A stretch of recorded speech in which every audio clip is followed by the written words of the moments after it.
O'Reilly! You need parts? O'Reilly Auto Parts has parts. Need them fast? We've got fast. No matter what you need, we have thousands of professional parts people doing their part to make sure you have it. Product availability. Just one part that makes O'Reilly stand apart. The professional parts people. O'Reilly Auto Parts.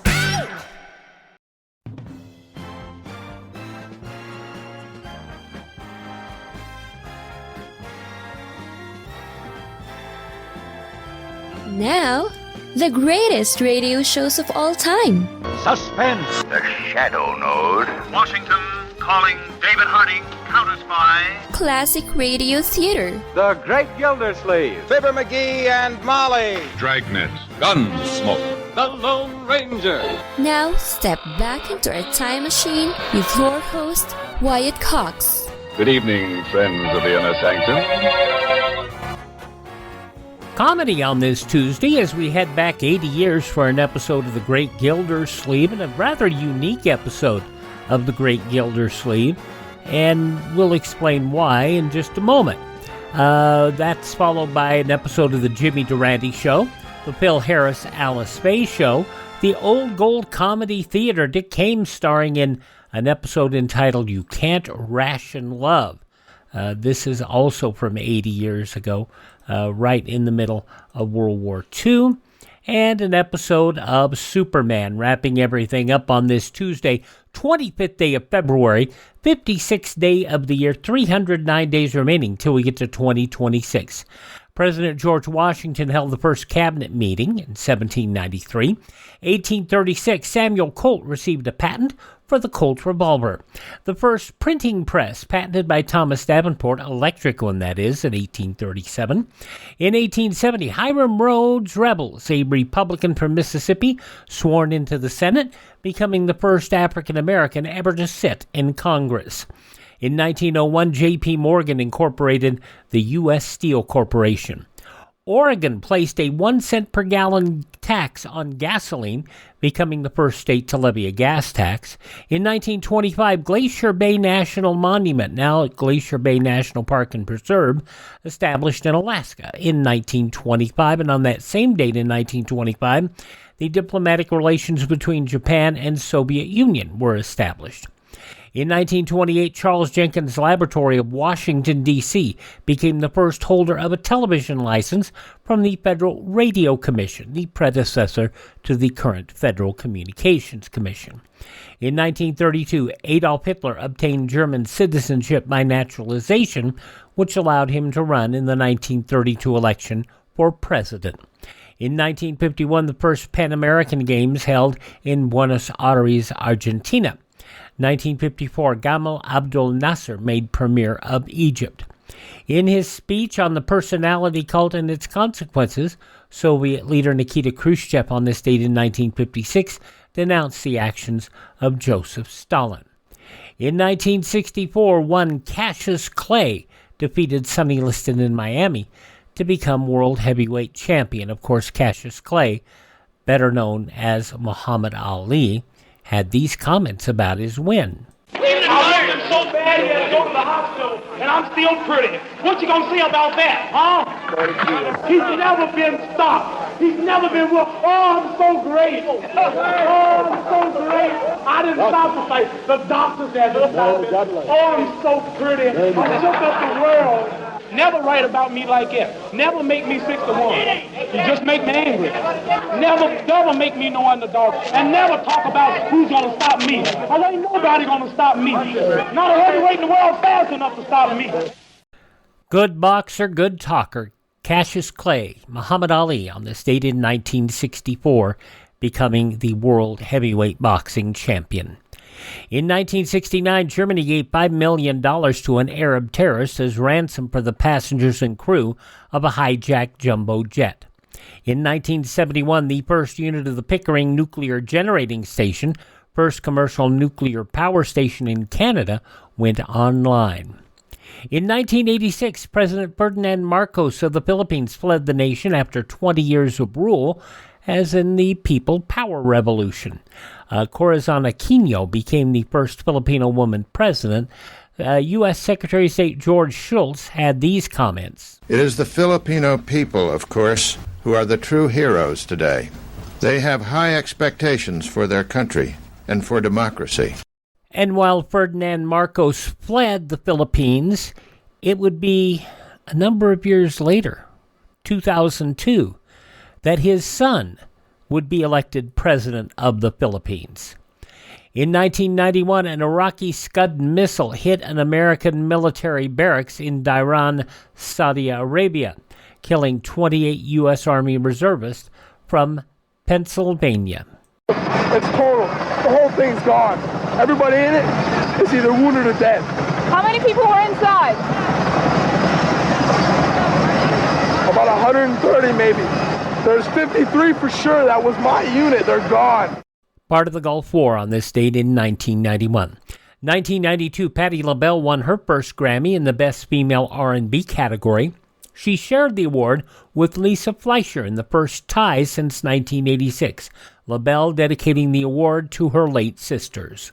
This means that my sister can rest in heaven, because before she died, before all my sisters, 3 sisters who died to cancer, and my mother and father, they said, you got to get that Grammy one year. And when I said this is for them, this is because they always thought I could, I always thought I couldn't. And this is for them. It really means a lot. Patti LaBelle winning a Grammy on this date in 1992. Mel Gibson's controversial The Passion of the Christ opened in theaters on this date in 2004, Ash Wednesday. Many critics railed against the film's over-the-top brutality. Gibson responded. I want people to understand the reality of the story. I want them to be taken through an experience. I want them to feel. The film grossed $612 million worldwide, the 5th highest grossing film of 2004, and at the end of its theatrical run, and the highest grossing Christian film of all time, and the highest grossing independent film of all time. It was on this date in 2006 the White House announced the Dubai company, poised to take over the port operations, agreed to a cooling-off period, hoping it would be enough to appease some members of Congress. Well, it didn't do the trick, neither for Democrats nor Republicans. As dock workers rallied in Philadelphia against the port deal, Congress refused to back down. In Miami, Senator Chuck Schumer pushed ahead with emergency legislation to block the deal. To allow a company controlled by a country that has had a nexus of terrorism is something that doesn't make much sense. After the House Appropriations Committee voted to drop the deal and President George W. Bush threatened a veto of that dropping of the deal, Dubai's DP World said, we back out. In 2007, the 79th Academy Awards handed out in Hollywood An Inconvenient Truth, a chronicle of former Vice President Al Gore's campaign to warn the world about global warming, picked up an Oscar for Best Documentary Feature. Backstage, Gore speaking about it. I do not have plans to become a candidate for office again. I am involved in a different kind of campaign that I will continue to try to persuade people all over the world, and especially here in my own country, to successfully solve the climate crisis. True to his word, Al Gore never re-entered politics.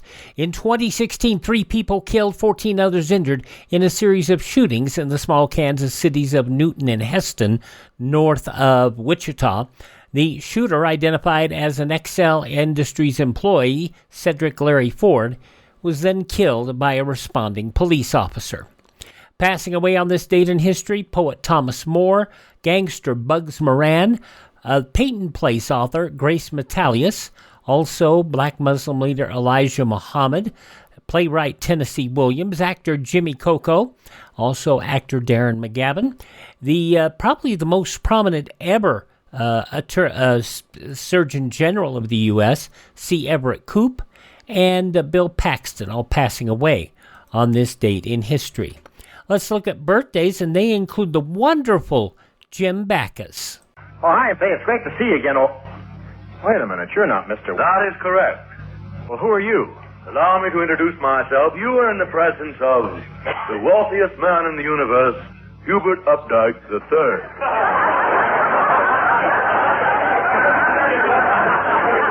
Well, you could have remained seated in your chair. Why do you stand up when you say your name? Out of respect. I'm in my presence, too.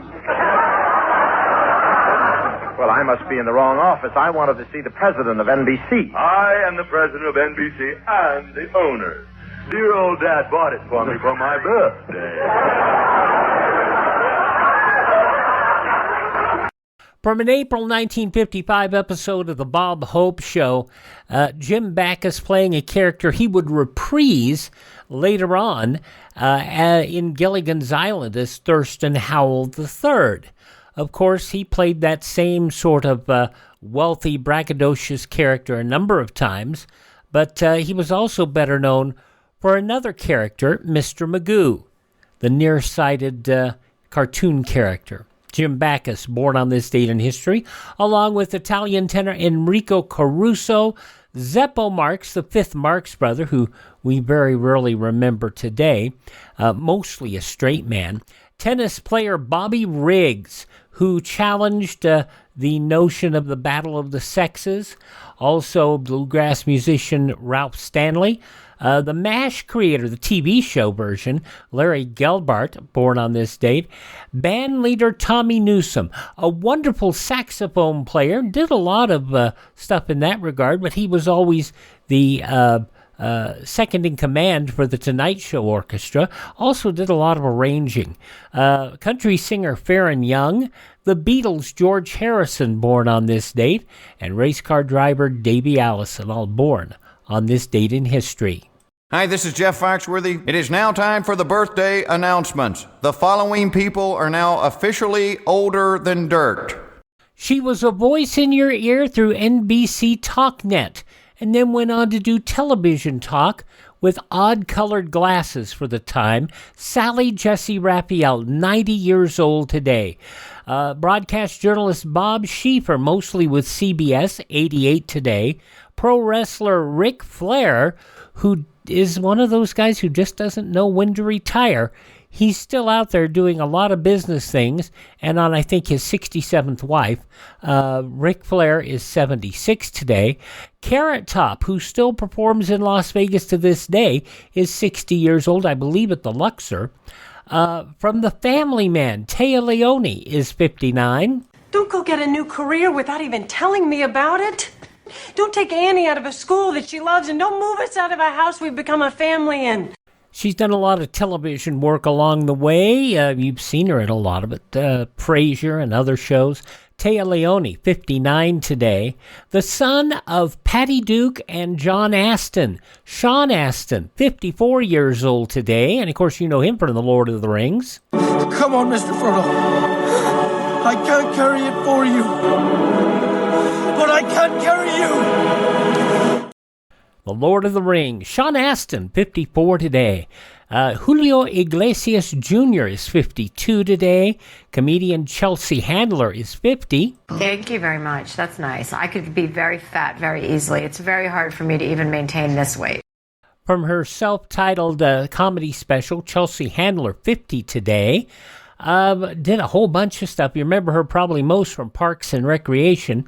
Rashida Jones is 49. You know what I want? Pork rinds.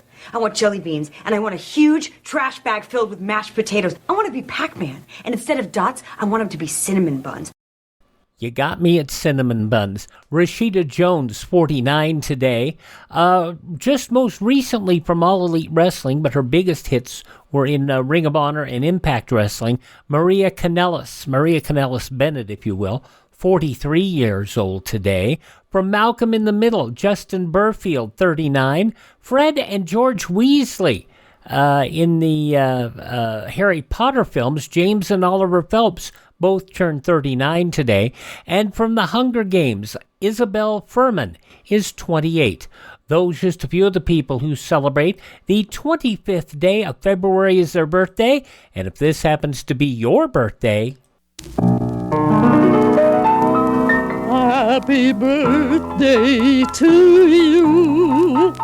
Happy birthday to you. Happy birthday, happy birthday. Happy birthday to you.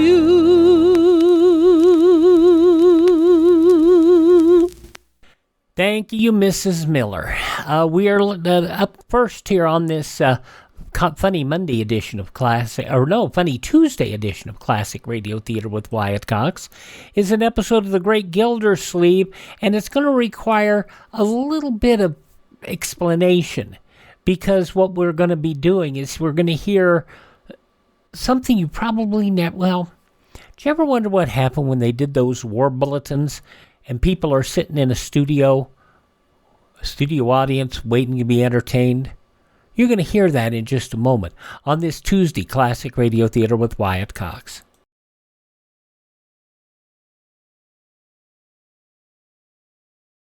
Means you've got to be smarter than ever at figuring ways to fix the meals your families want, especially since you don't have as many points as you used to. Well, the smartest thing to do is to get extra points by turning in waste fats. You know, your meat dealer will give you cash and 2 red points for every pound you turn in. So get going. You'll be doing yourself a favor and your country an important service, for used fats are urgently needed for military medicines, armaments, and a host of things so necessary to win this war. Strain every drop into any tin can, no glass containers, please, and turn them in as soon as you have a pound. There's Waxy. We're getting away on that, Harlow Wilcox. Okay, you're going to hear an episode here of The Great Gildersleeve starring Harold Peary.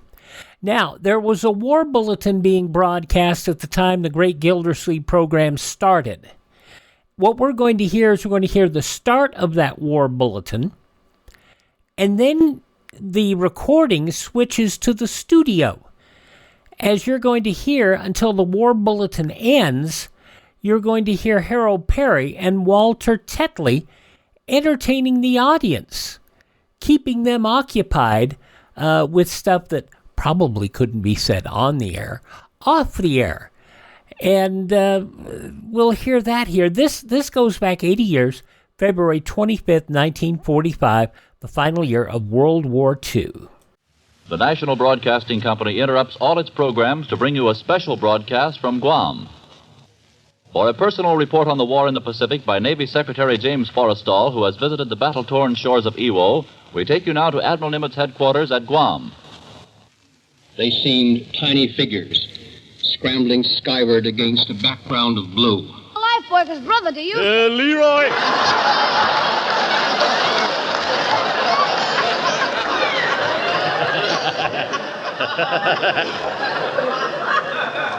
I should have edited that, I think. Don't mention that sponsor either, that other Lifebuoy. We use, what do we use around here? Oh, we don't use soap, that's right. Yeah, we use parquet margarine. Huh? Yeah, okay. How are we doing, fellas? Leroy, you had something else you wanted? Yes, I wondered if I could leave right after the program. Yeah. Wait a minute, we're tuning in on Sweeten here. What is it, Sweeten? 18 or 26. You're doing a joke. Point killer. I said, do you mind if I leave right after the program? No, that's all right. Where are you going, Leroy? Going down to San Diego to see my girlfriend. Is that so? What does she do down there? She's in the Navy. Navy? Yeah. Oh, well, she's a wave, eh? No, she's in the regular Navy. Huh? I said she's in the regular Navy. Leroy, you mean your girlfriend is in the Navy disguised as a man? She's a sailor? Uh-huh. Ooh, but somebody's liable to find out. Yeah, but who's going to tell? Who's going to...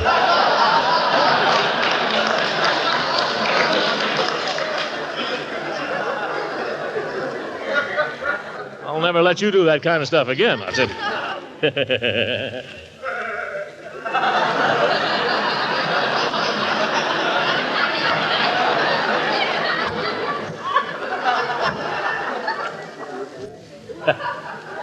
How big is that guy?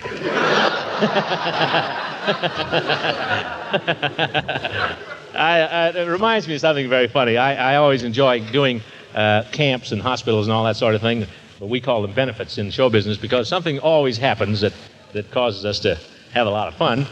Quite recently, I had to go towards Stockton to do an appearance. Oh, those sheriffs are here, huh? One drunk at a time, brother. Anyway, I had to go down, to Stockton, or near Stockton, a little town. I've forgotten the name of it now, to do a little benefit at the deaf and dumb home there. And we arrived a little late. Something had gone wrong with our transportation. So the entertainment part was already over, and they were holding a dance downstairs. And so we wanted to show them, of course, that we were sorry and that we were very democratic about the thing. And so we decided to go down and dance with them. And we got down there, and there were some very cute little girls there, you know. So I picked out one of the inmates, and I tapped her on the shoulder.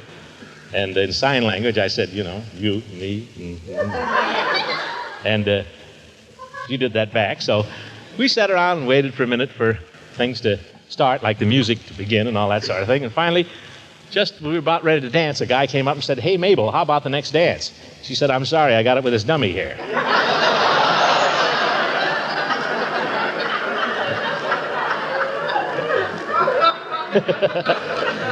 Anything can happen, and usually does, ladies and gentlemen. How are we doing, fellas? Are we going on or not? Just about over. Well, we're about ready to go on then. This is a little nerve-wracking, you know that? We'll probably have to do the show faster today.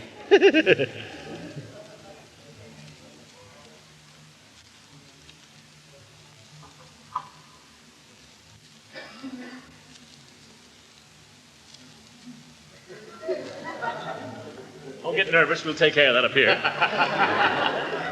Let's all do our coughing now so we don't have to do it later.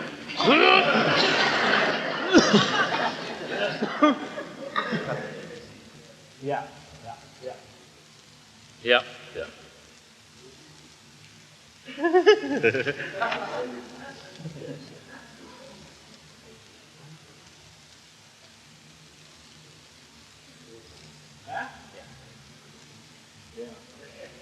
Uncle Mort, how was your balance? My balance? Yeah. Oh, it's your great, balance kid. good? Oh, say Would it. you like to try a little test Lost a on lot us? of weight, certainly. Yeah, all right. Stand up straight now. Stand up straight. Yeah, heels together. Heels together. That's right. Heels together. Close your eyes. Yeah. Dark, isn't it? Great. Anybody want to do a monologue? You want to, hey, I'll TV.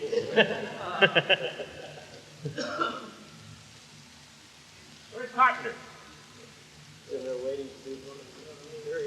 We're liable to do this show next week, yeah. Where do you have to do the Charleston for? I bet you could.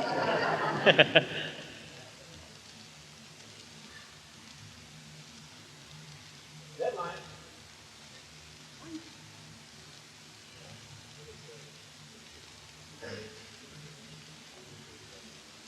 What are you doing in town, fellas? Stockton. Manhunt? Huh? Manhunt. 7 guys come up here to get 1 man. We've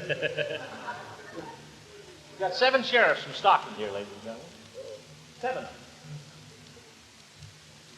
6-year-old child ran away from home.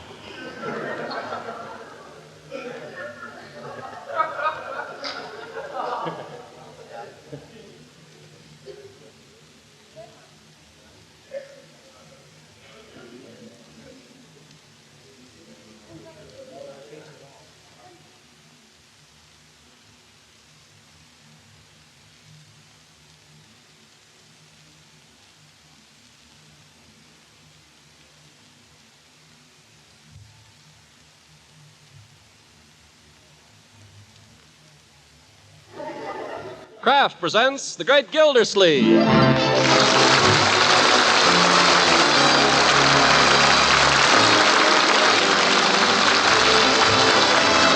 Kraft Cheese Company, makers of Parquet margarine and a complete line of famous quality food products, presents Harold Peary as The Great Gildersleeve. Kraft brings you The Great Gildersleeve every week at this time, written by John Wheaton and Sam Moore, with music by Claude Sweeten.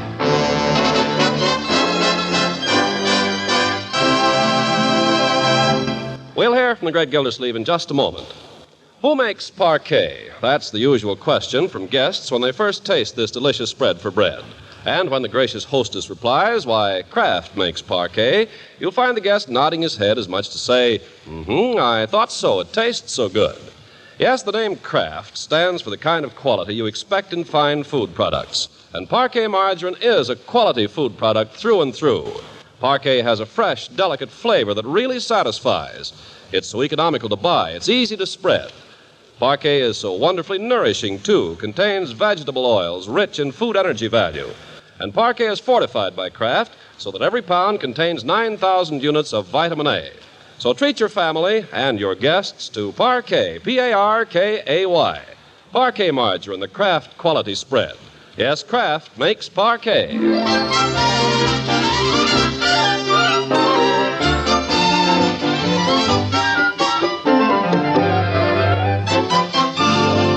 Now, how goes it with the Great Gildersleeve? Well, the old boy is fit to be tied. It's a long story. Maybe we'd better go back a couple of days to Washington's birthday. In honor of the father of his country, Gildersleeve permitted himself the luxury of sleeping a little late that day and breakfasting in his bathrobe. Then, having glanced through the paper and issued everyone their instructions for the day, he went up to the bathroom to shave. But do you think he could get in? No. No. Aunt Hattie Forrester was in there giving herself a shampoo with the reluctant assistance of Marjorie. You can imagine what went on with Gildersleeve. Confound it, Leroy. The woman's been in there an hour. Do you hear me? I said she's been in there an hour. I heard you. Well, answer then. What do you want me to answer? I don't know. Don't ask me foolish questions. Okay. And don't be sitting on the banisters. Okay. What do you want to do, break your neck? It's my neck. If your neck is going to be broken, I'll break it. Okay. Gosh. An hour and a half now. Yeah? How much longer in there? Just a few minutes, Throckmorton. She says just a few minutes, Uncle Mort. A few minutes. She's been in there for 2 hours. I give up. Let's go downstairs, Leroy. Okay. I'll beat you down, Unc. Leroy! Oops. Sorry, Bertie. Leroy, I told you to keep off those banisters. You almost knocked this cup out of my hand, Leroy. That would have made a fine mess. What do you got there, Bertie? An egg. Huh? Miss Forrester sent me after it. You tell her for me, Bertie. She can rub it in her hair. I think that's what she's going to do with it. What? Yes, sir. First, just go get me some olive oil. And then she wants some lemon juice. And now it's an egg. I don't know whether she's going to wash her hair or bake an omelet. She's certainly giving herself the works. All morning long. Up and down, up and down, up and down. My knee's troubling me again, too. No, Bertie. I think maybe I better keep off it for a while. Maybe I'll go stay with my sister until... Oh, now, Bertie, don't get excited. Miss Forrester won't be staying much longer. That's what everybody keeps telling me, but every day seems like she's still here. I know, but... You know what I think, Mr. Gildersleeve? I think she's digging in. She... You can say that again. Look, Bertie, be patient, will you? We'll get her out of here if we have to blast. But we got to be polite about it, so it'll take a little time. I don't know if I got that much time. Oh, Bertie! Oh, there you are. Have you got the egg? Just coming with you, Miss Marjorie. Well, hurry. Aunt Hattie's got her head in the basin. She'll drown. Take your time, Bertie.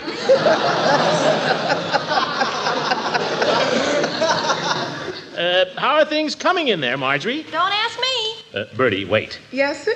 See if you can't hurry things up there a little, will you? Stick with her. Don't leave till she's through. I don't know what good that's going to do, Mr. Gildersleeve. Bertie, for goodness sake. Bertie! Coming right up.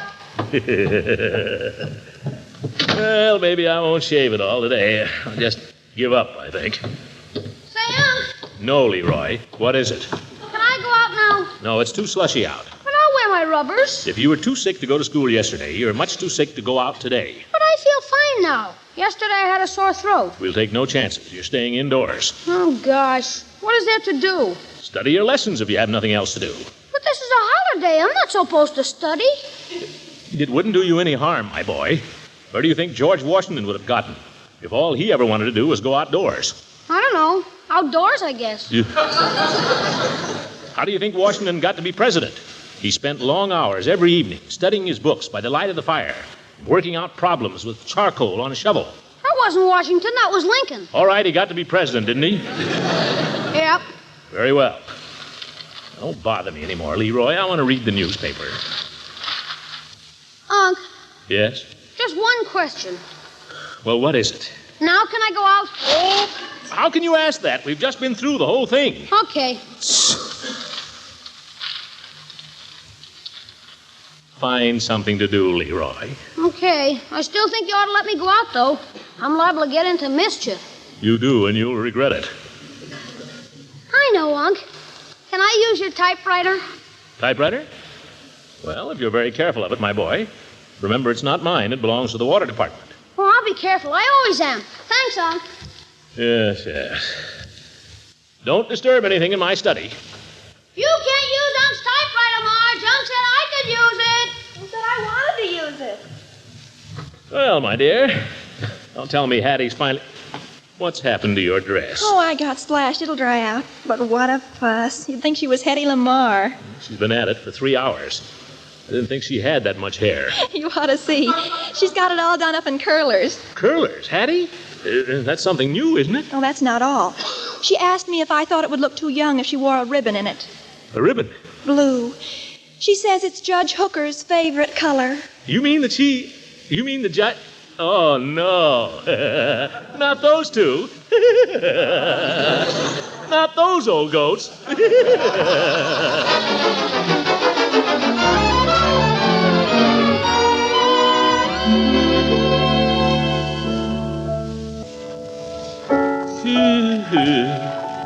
I'm not disturbing you, am I, Throckmorton? No, Hattie, you go right ahead and play. I'll go in the den. I just pay the bills around here, that's all. Well, if I'm disturbing... No, not at all. I have some work to do anyway. Well, if you're sure. Man can't shave, can't read, can't do anything. Well, what are you two doing in here? Leroy, what are you typing? Nothing, Unc. Nothing. I'm just practicing. He's writing a letter to his girl. I am not. I saw it. It says, Dearest beloved angel. Cut it out. Let him alone, Marjorie. I told him he could use the typewriter. Don't worry, my boy. Nobody's going to look at it. Want to sit here, Uncle Mort? No, sit still, my dear. Just came in here to get away from what's going on in the next room. La da da, dee do do, dee dee dee da. Been playing that darn thing ever since lunch. The way she plays it, she must have learned it from her hurdy-gurdy. She'd only play it all the way through, but no. That's as far as she knows it. Wait, maybe she's quit. Thank goodness. Now maybe I can read my book in peace. Been trying to read this book for 3 weeks, and I haven't yet got far enough into it to find out what it's all about. What's the book? Forever Amber. There she goes. Oh, my goodness. Isn't it beautiful? Aunt Hattie's theme song. Can you imagine her and Judge Hooker making love, Marge? Oh, my darling. Oh, my beloved. Leroy. You're so beautiful. Your face is like a lovely garbage can. Leroy, get away. Kiss me, beloved. Leroy, stop that. I was only kidding, Unc. Well, it's not funny. In fact, it's very unkind. That's no way to talk about your Aunt Hattie. She's been very nice to you. You have no right to make fun of her. She may be a little odd in some ways, but who isn't? As a matter of fact, I'm very fond of your aunt. Or I would be if she'd stop playing that tune.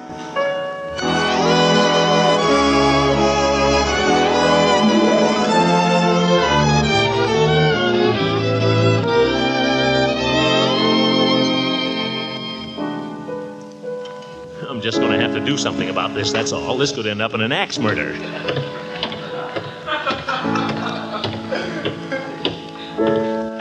Hattie. Yes, Throckmorton. Sorry to interrupt, Hattie, but do you know any tunes besides To a Wild Rose? Well, To a Wild Rose is my favorite. Isn't it yours? Well, it's not my favorite. You know, it's funny. It's Judge Hooker's favorite, too. Isn't that a coincidence? That's just one of the things we found we had in common. Perhaps it's because we both love roses so. The judge loves roses?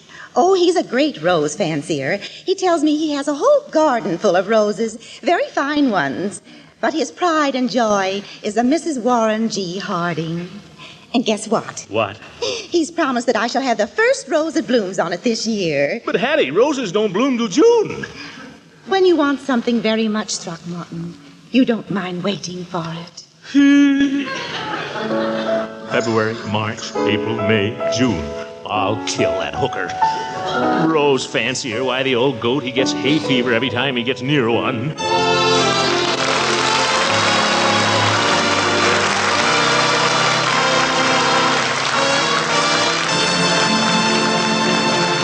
Gildersleeve will be with us again in just a few seconds. If you're up on your nutrition, you know how important that spread for bread is in your family's diet. So get your family off to a right start each day by spreading fresh, delicate parquet margarine on rolls or slices of piping hot breakfast toast. Pack the nourishing goodness of parquet into your lunchbox sandwiches, too. And treat the youngsters to satisfying cracker and parquet snacks when they come home hungry from school. Parquet margarine tastes so good, it's sure to hit the spot with hungry appetites. And speaking of good nutrition, remember that parquet margarine adds extra nourishment, too. Parquet, you see, is rich in food energy value. And every single pound is fortified by Kraft with 9,000 units of vitamin A. So please, your whole family, buy economical Parquet. Parkay. Parquet margarine made by Kraft. Yes, Kraft makes Parquet.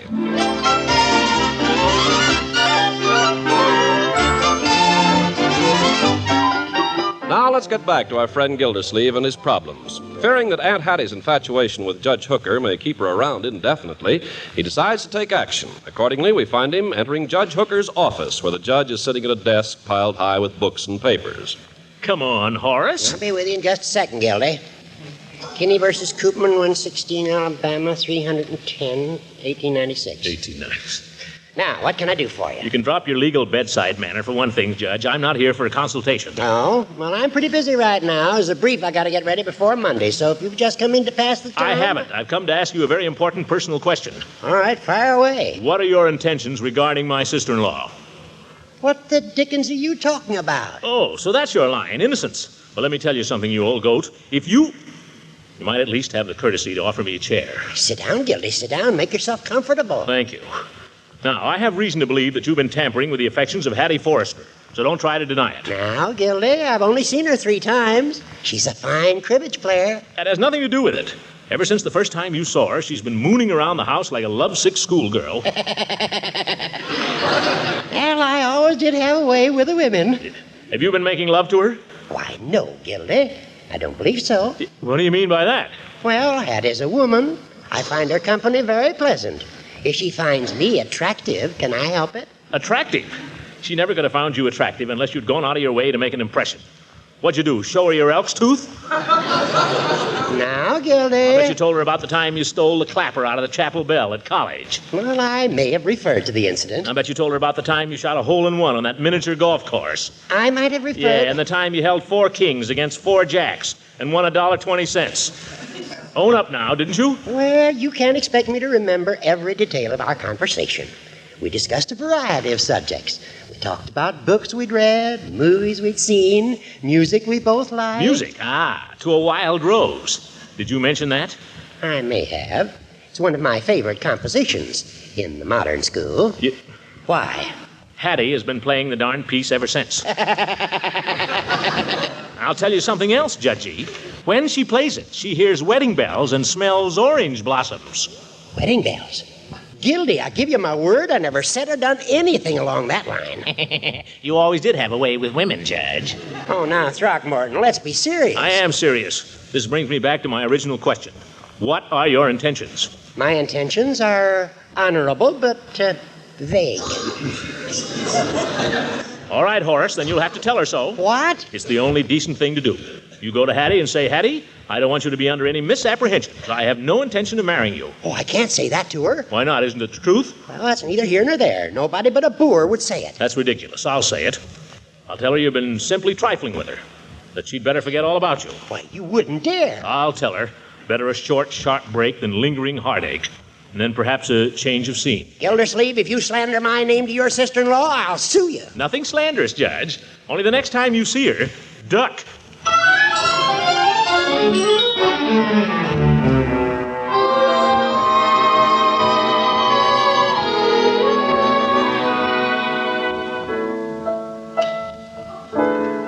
Oh, there you are. Oh, good evening, Throckmorton.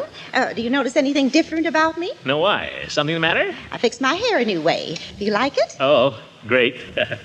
Hattie, I wonder if I could talk to you for a minute about something quite important. Why, surely, Throckmorton. Sit over here. Saw Judge Hooker this afternoon. Really? Yeah. Did he say anything about me? Well, yes. As a matter of fact, You were all we talked about. Well, they say your ears are supposed to burn, but I never noticed anything. Judge Hooker told me something. That is, I have a sort of a message for you. My. Well, what is it? Nothing.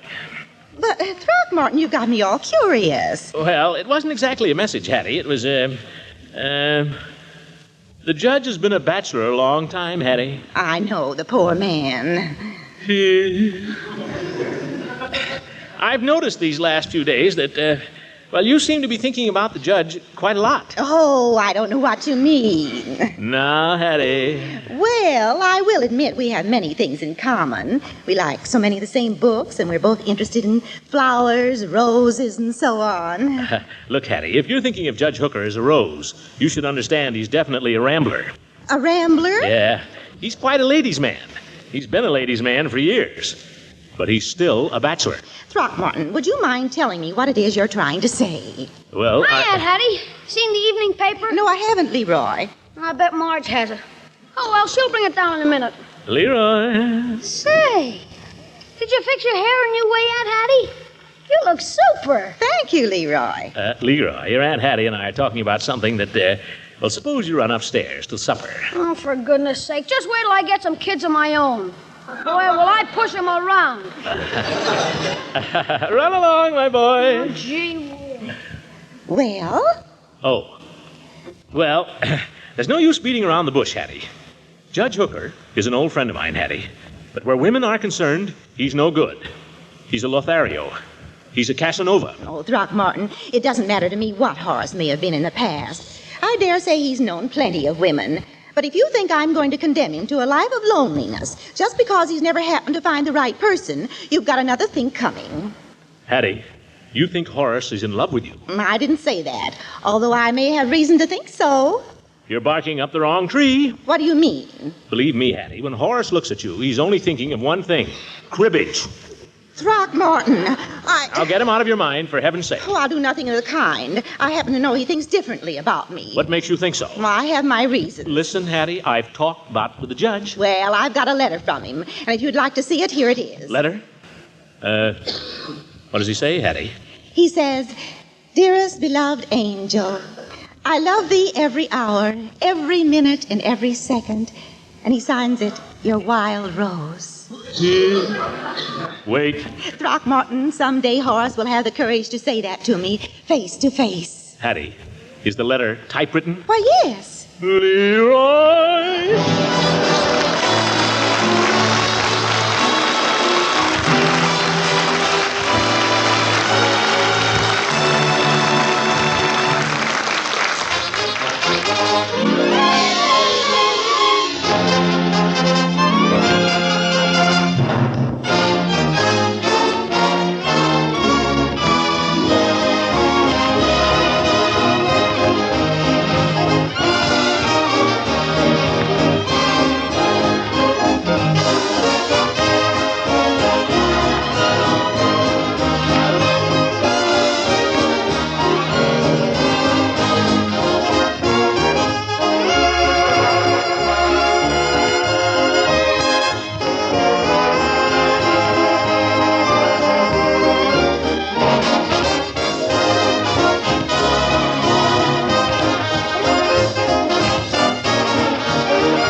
Thank you, Mr. Fulton.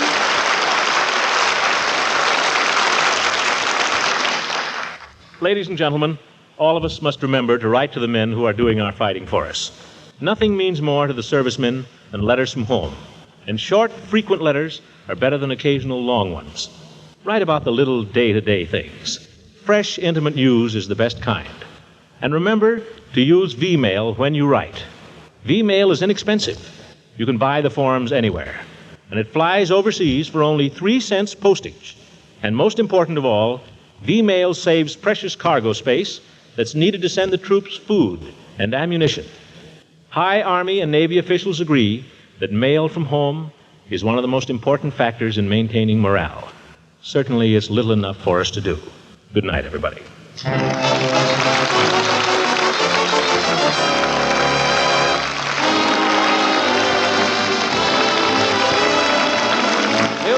program was directed by Claude Sweeten. This is Ken Carpenter speaking for the Kraft Cheese Company, makers of Parquet margarine and a complete line of famous quality food products. Kraft invites you to listen again next week for the further adventures of the Great Gildersleeve.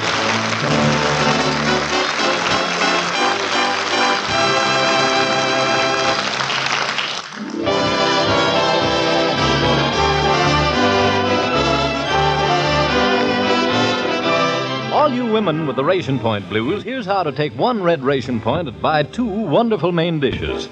Invest that 1 red point in 2 boxes of Kraft Dinner for delicious macaroni and cheese. Each Kraft Dinner box contains 2 magic ingredients that work together to give you swell macaroni and cheese that cooks in just 7 minutes. There's a special fast-cooking macaroni and plenty of Kraft grated for rich cheese flavor. If you haven't tasted Kraft Dinner lately, better try it right away. The macaroni is so fluffy light, and the cheese flavor, it's really rich cheddar cheese flavor, a flavor so many of us are hankering for these days. Let this wonderful macaroni and cheese help you out with Lenten meals, with ration meals.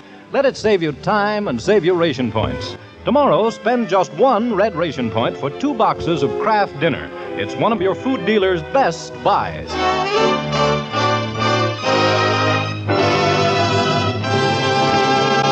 This is the National Broadcasting Company. Now realize what happened is on the fly, they cut 7 minutes of the script. And you would never have known that they whacked out 7 minutes of show. This is how good these people were at this day and age. Of course, given that it was a kind of a random thing with Aunt Hattie and Judge Hooker and all that. But they cut 7 minutes of script. So realize that's how talented these wonderful folks were. 80 years ago, February 25th, 1945, The Great Gildersleeve here on Classic Radio Theater with Wyatt Cox. In a little bit, we'll hear an episode of the Old Gold Comedy Theater from that date, 80 years ago today as well. So we'll circle back around to World War II. But right now, we're going to hear a post-war episode of the Jimmy Durante Show from 77 years ago. That's next.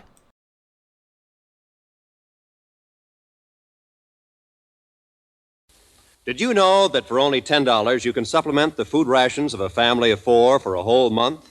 Just send that $10 to CARE, spelled C-A-R-E, New York. CARE guarantees delivery of its packages to 11 different countries in Europe, as well as to India, Israel, and Japan. Don't forget to include your name and address and the name and address of the family you want to receive the CARE package, because CARE is a person-to-person, international goodwill service.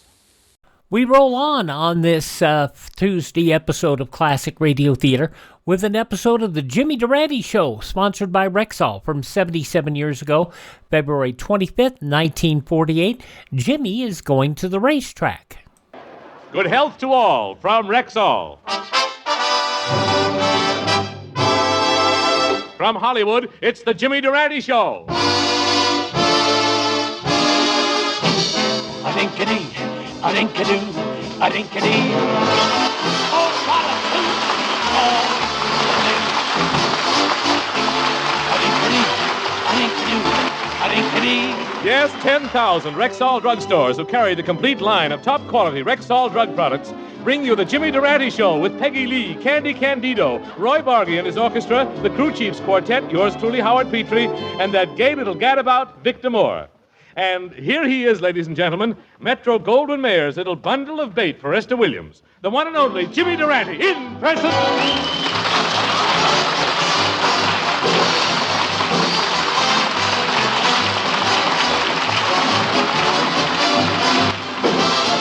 You've got to start off each day with a song. Now, even when things go wrong, you feel better, you even look better. I'm here to tell you that you'll be a go-getter. Now the way that you shake my hand will tell you how I stand. Now isn't it better to go through life with a smile and a song than walking around with a face 11 miles long? Now you know that you can't go wrong. Why, if you start off each day with a song, you've got to start off each day with a song. Even when things go wrong, feel better, you even look better. How do you like that? When I sing, the man who walks starts to run. But that don't bother me, Howard. There's good news tonight. Los Angeles now has the largest population in the country. The heavy winds last night blew Pismo Beach into Beverly Hills. My lawn is now spouting clams. Snaz, you're really in fine spirits tonight. Why shouldn't I be, Howard? I just got in from Washington where I attended the annual Jackson Day dinner that cost $100 a plate. Gosh, Jimmy, how does it feel to eat a dinner that costs $100 a plate? How would I know? I only had $7 with me. I had to eat out of a saucer. What a dirty look I got from Truman's dog. It was his saucer.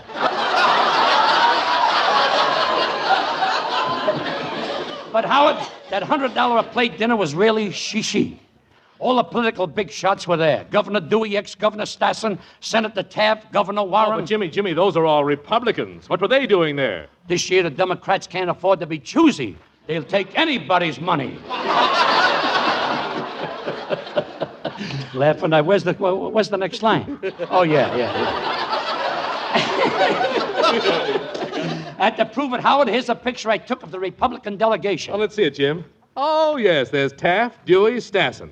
But who's this little guy on the end? He's from the finance company. The Republicans have been out of office so long, they had to borrow the $100. Well, Jimmy, tell me, how were the speeches? Did they call on you? Indeed, they did. And when my speech was over, I sat down to finish my dinner, and everybody in the joint came over and slapped me on the back. Well, they liked your speech, huh? No, I was choking on an olive pit. Several faux pas later, that's the way my folks want me elegant. Truman wanted to discuss my speech with me, and I was very hurt when he invited me to step out on the balcony. You were hurt? Yeah, it's lucky I wasn't killed. This balcony isn't built yet. Say, Jimmy, tell us about the big event of the evening, the speech the president made. It was very interesting, Mr. Petrie. The president outlined his political platform, and immediately after Truman's speech, they had entertainment. Entertainment? Yeah, a group of Southern Democrats got up and sang, "I'm Just Mild About Harry."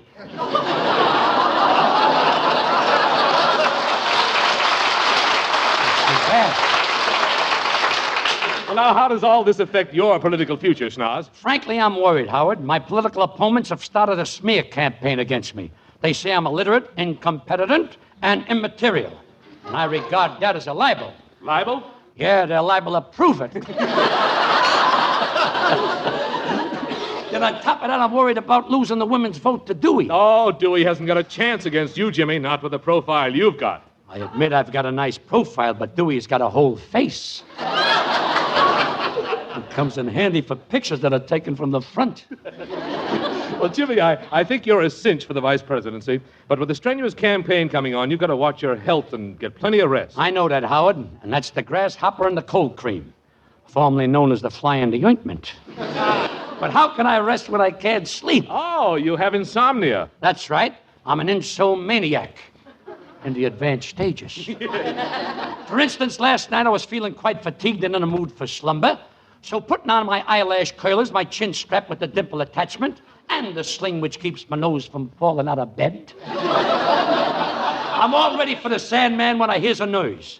Removing my eyelash curlers, my chin strap, and the sling which keeps my nose from falling out of bed, I investigates the noise, and what is it? My cat wants to get out. I'm ready for rockabye baby, and she's ready for Papa. Won't you dance with me? So I opens the door, and she's off to meet Arthur Murray's tomcat. Once more, I puts on my eyelash curlies, my chin strap, and the sling which keeps my nose from falling out of bed. And I'm just about to slip into the arms of Morpheus when what happens? I hears a knock on the door.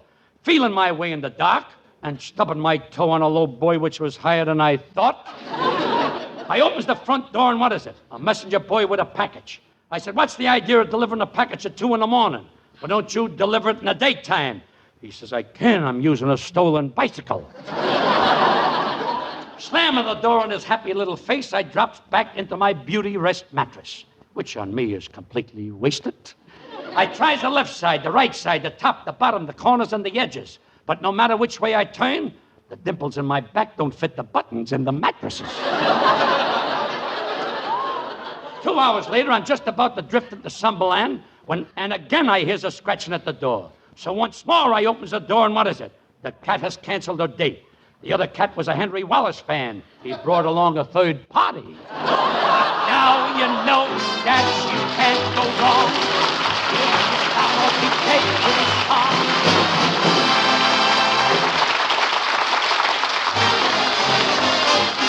If you want to be sure that the product is pure when you ask for a drug preparation, buy the Rexall line at the Rexall sign of Rexall identification. Did you know that more than 2,000 different drug products bear the name Rexall? That's a big family indeed, and a highly respected one, too.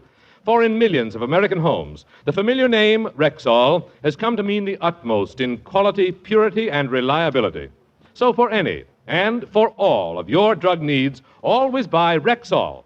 Have confidence in what that name means. Quality, purity, and reliability in drug products.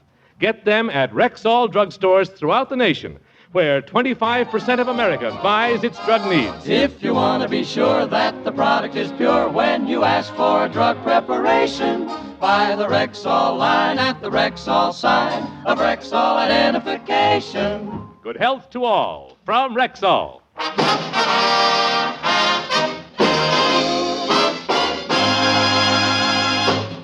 Very nice, Mr. Petrie, but you neglected to mention that my picture is the window of every one of those Rexall stores, right next to a bottle of nose drops. Well, say that's right, Jimmy, and tell me, how does it feel to have your picture all over America like that? I don't mind as long as I give my permission.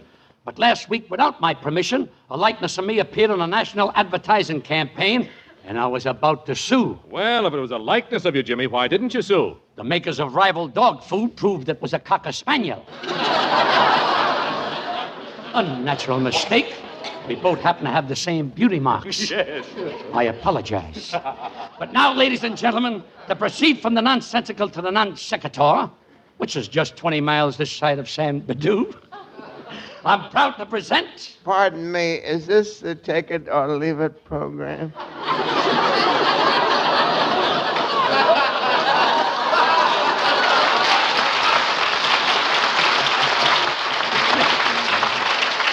No, why do you want the Take It or Leave It program? Well, nobody will take what I've got, and I'd like to leave it. Why, it's that dashing dilettante Victor Moore.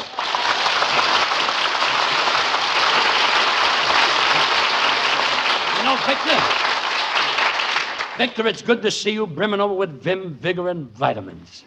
Thank you, Jimmy. It's good to see you, too. You know you're as refreshing as a scented breeze drifting like a skylark over a purple lagoon. Those are beautiful words. Where did you ever learn them? I do Noel Coward's laundry, and they were scribbled on an old shirt tail. That I understand. Well, what's this I hear about you suffering from insomnia? Insomnia, nothing. I can't even sleep. Why, I've been awake so long, I got 2 inches of dust on my eyebrow. What did I say? Excuse me, please, Mr. Durante. I was just listening to your program in my automobile and learned that you have insomnia. I'm Professor Schultz, BBS, PhD, LLD. That's a funny way to spell Schultz.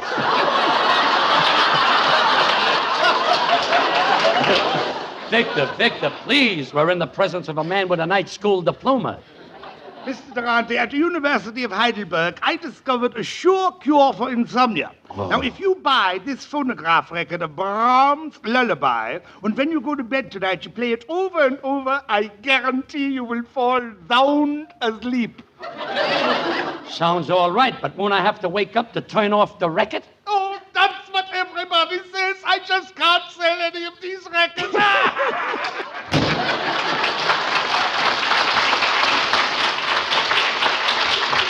Poor fella, too bad his brain doesn't have an automatic changer.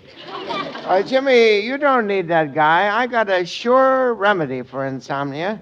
Every night I drink 3 glasses of warm milk. 1 pasteurized, 1 homogenized, and 1 terrorized.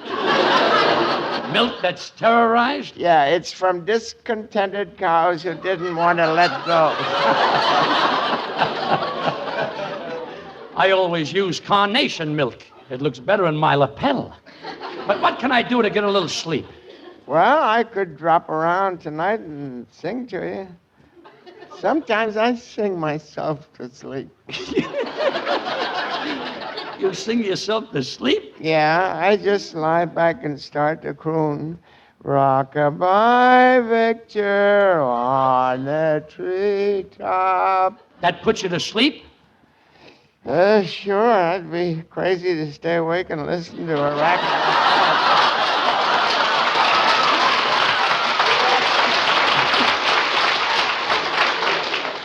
He nearly lost his place, too, there for a minute. Don't be so modest, Victor. With your voice, you could put Peary in a coma. I got a million of them, a million. Well, this thing calls for a scientific approach. Tell me, when you go to bed, do you lie with your nose over the covers or under the covers? Victor, the nose is the covers. If I could plug in this schnoz, I'd have the biggest electric blanket in town. But, Victor, let's ignore me and my dilemmas. I may not be able to sleep, but if I could, here comes the girl I dream about. It's Peggy Lee.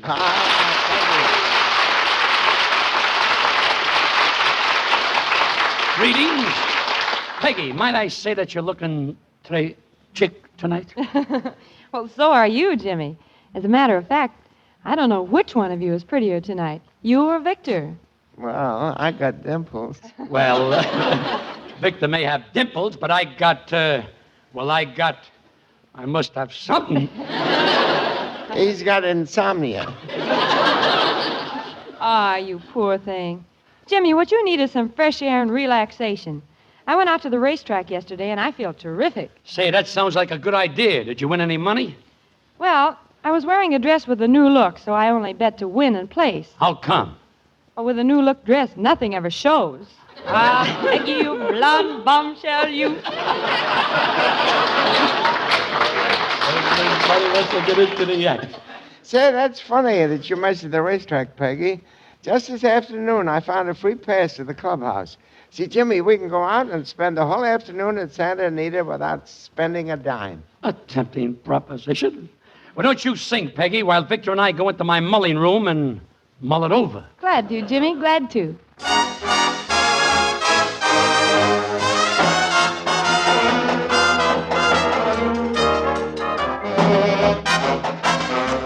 Supposing you need a vacation, Brazil is the place you should be.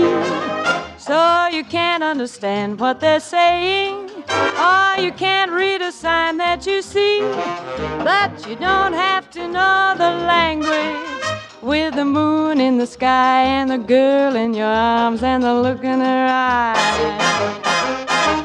You stop at the Copacabana with Sugarloaf Mountain in view. So the words on the menu mean nothing. You can't ask a soul what to do, but you don't have to know the language. With the moon in the sky and the girl in your arms and the look in her eyes. When she smiles your way, what more could you want anyone to say? So you sigh, just sigh. You don't have to mention that Yankee phrase. Aye, aye. Perhaps when you end your vacation, you bring back a bit of Brazil. So you can't understand what she's saying. You need an interpreter still. But you don't have to know the language. With the moon in the sky and the girl in your arms and the look in her eyes. No, you don't have to know the language if you don't want to say goodbye. Don't have to know parlez-moi d'amour. Don't have to know by mere Shane. Don't have to know Achichornia. Don't have to know como está bien. You don't have to know the language. With the moon in the sky and the girl in your arms and the look in her eyes. No, you don't have to know the language if you don't want to say goodbye.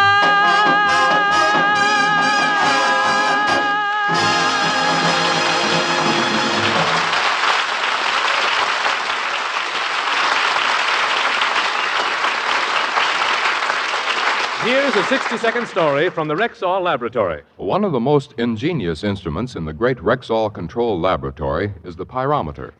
As the name implies, this instrument measures heat.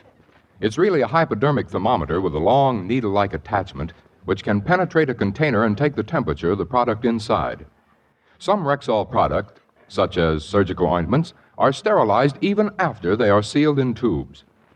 The pyrometer's needle can be inserted in the tubes to make absolutely certain that the ointment itself has reached sterilizing temperature. The pyrometer is only one of the many scientific instruments used daily in the Rexall Laboratory for measuring, analyzing, and testing.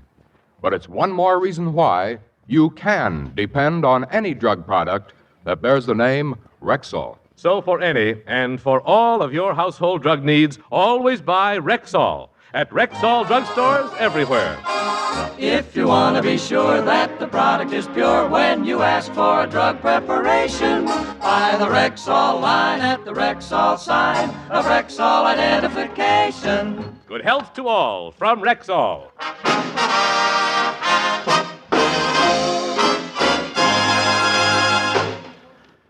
Victor, this promises to be a great day. A free pass to the races might be just the thing for my insomnia.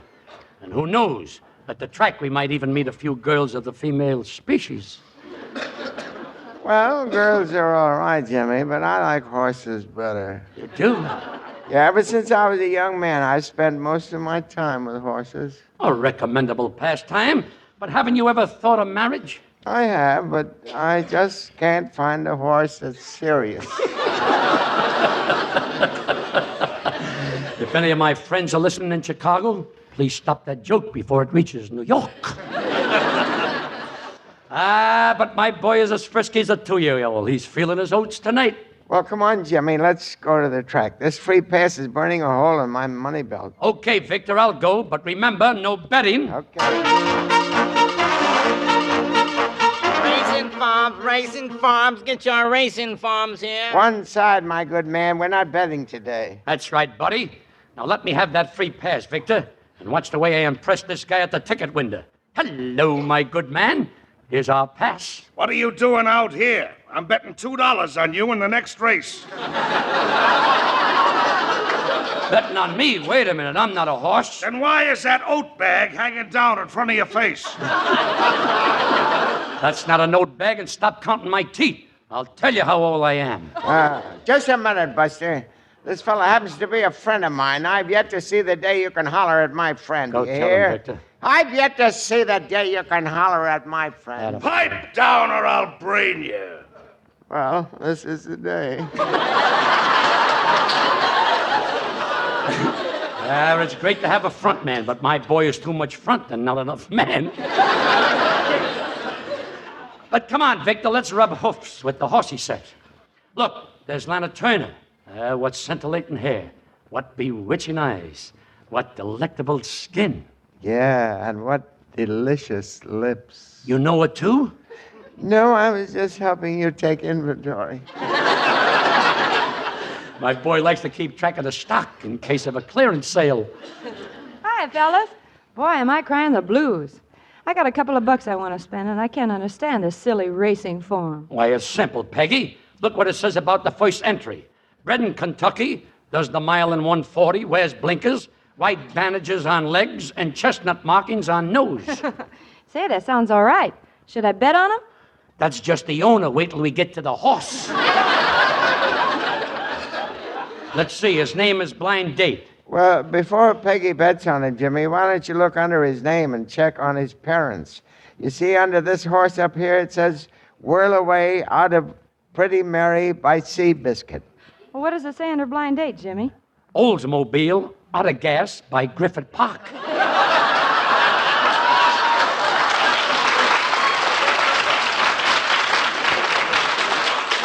Hey, excuse me, fellas. I just got to get a bet on that first horse on the board. A minute ago, he was 100-1, and he was just marked down to 98.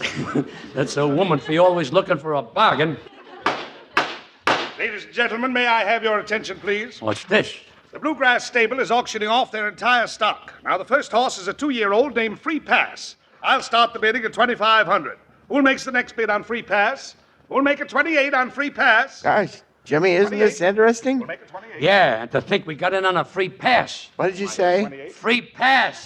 Sold to the man with the big nose. Now, wait a minute. All bids are final. That's $2,800 for the horse, $40 for trainer's fees, $60 for stable charges, and the horse has a $700 food bill. $700 for food? Where does this horse eat? At the Macombo?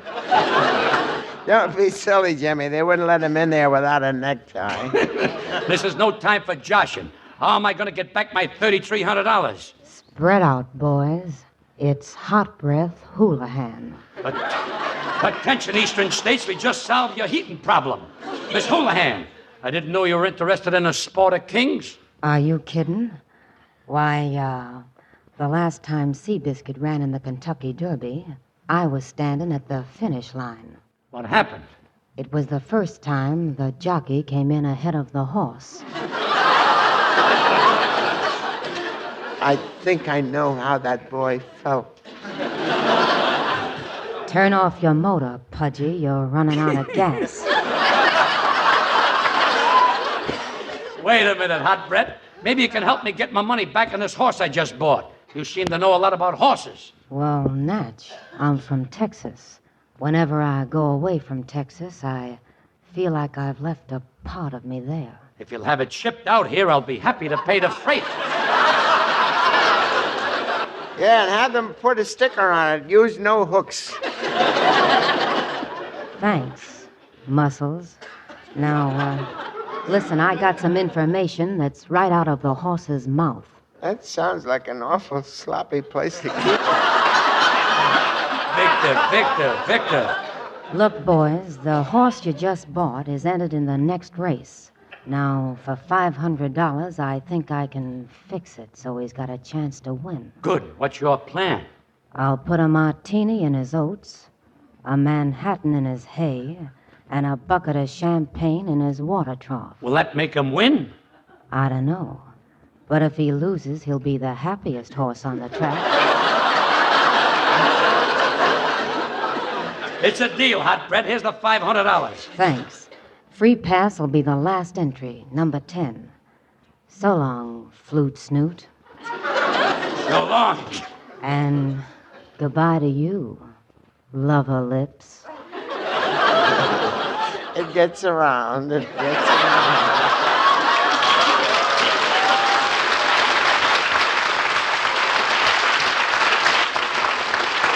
Hey, Jimmy, that's a hunch. We got in on a free pass, and your horse's name is Free Pass. Victor, what a coincidence. Take my wallet and go over to the $100 winner and buy 4 tickets on number 10. Have you got that? I got it, Jimmy. 4 tickets on number 10. 4 tickets on number 10. 4 tickets on number 10. With a hunch like that, my $3,300 is practically right back in my pocket.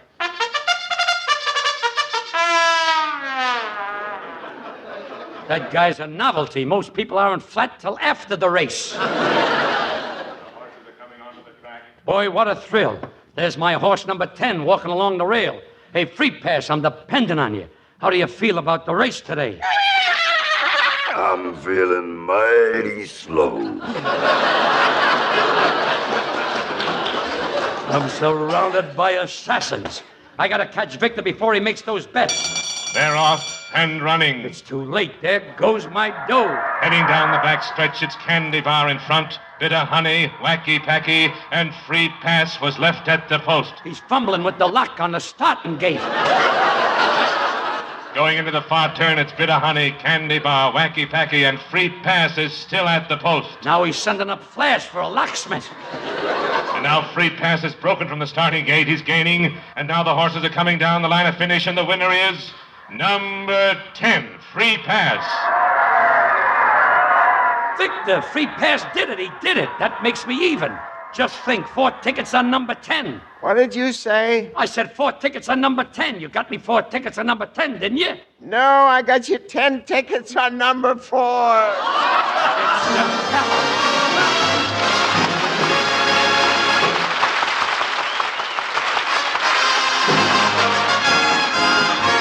Good health to all from Rexall. We hope you're feeling fine. So always call for Rexall when where you see the Rexall sign. Remember, 25% of America buys its drug needs in Rexall drugstores. Rexall is that large and respected family of more than 2,000 different drug products. You can depend on any drug product that bears the name Rexall, available in Rexall drugstores everywhere.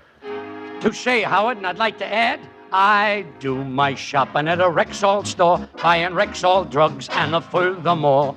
Umbriago, he prefers them too. We buy Rexall, that's all. How do you do?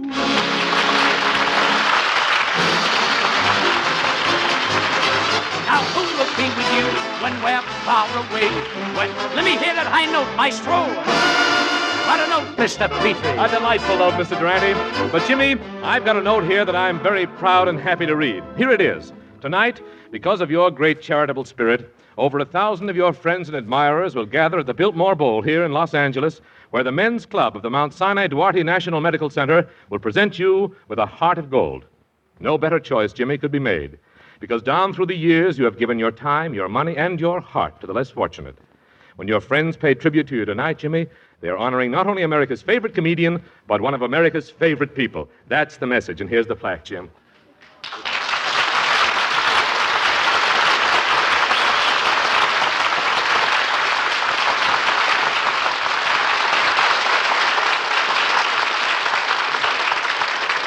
Well, Howard, I don't know just what to say, so maybe I better let the words come out however they will. What I mean is, to everyone connected with the Mount Sinai Duarte Medical Center, thanks. Thanks from the bottom of my heart. Well, that's all for tonight, folks. Victor Moore will be back with us next week. Also, Peggy Lee, Candy Candido, Roy Bargy, the Crew Chiefs Quartet, yours truly, Howard Peary, and Jimmy Durante in person, who says good night, Mrs. Calabash, wherever you are. Attention, all young men between 17 and 31 years of age who are United States citizens. America and the world depend on the United States Navy. To maintain the strength considered essential by Congress, the Navy needs an average of at least 11,000 new enlistments per month. To enlist, see your local Navy recruiting officer tomorrow. This program was produced and directed by Phil Cohan. Good health to all from Rexall. Oh, that room for me down at Wonder Pond. This is NBC, the National Broadcasting Company. By the way, the announcements that you heard promoting the Army, Navy, Air Force, Marines, the reason that those kind of went away in later years was because broadcasters who for years have provided tons of things to public service organizations, well, it turns out that the magazines quit doing it. They quit providing much space. They made the armed forces pay to solicit for people to join the service. Well, broadcasters, seeing these paid advertisements in magazines, said, you know, if you're going to buy from them and not from us, why should we support you? And so over the years, we heard less and less of that. So that's why a lot of that went away. Jimmy Durante, 77 years ago, February 25th, 1948, here on Classic Radio Theater with Wyatt Cox. Now, our Wednesday program, we are going to go back to drama. A lot of crime. Calling All Cars from 1935, California's two-man crime wave. Inner Sanctum Mysteries from 1946, I Walk in the Night, starring Larry Haynes. Also, Edward Arnold as Mr. President from 1950. That's a fun show where Mr. President, you don't know which president they're talking about, but it's a real president, and the president's name isn't mentioned till the end of the show. Also, Lawson Zerbe and the Adventures of Frank Merriwell from 1940, a program set in around the turn of the century, the 1900s, and The Unexpected Game. And we'll wrap it all up with another episode of Lum and Abner dealing with the Diogenes storyline. That'll be coming up. Meanwhile, Mousy is going to become, well, we'll tell you about that. That's fun stuff. Coming up next, though, Phil Harris and Alice Faye from 74 years ago.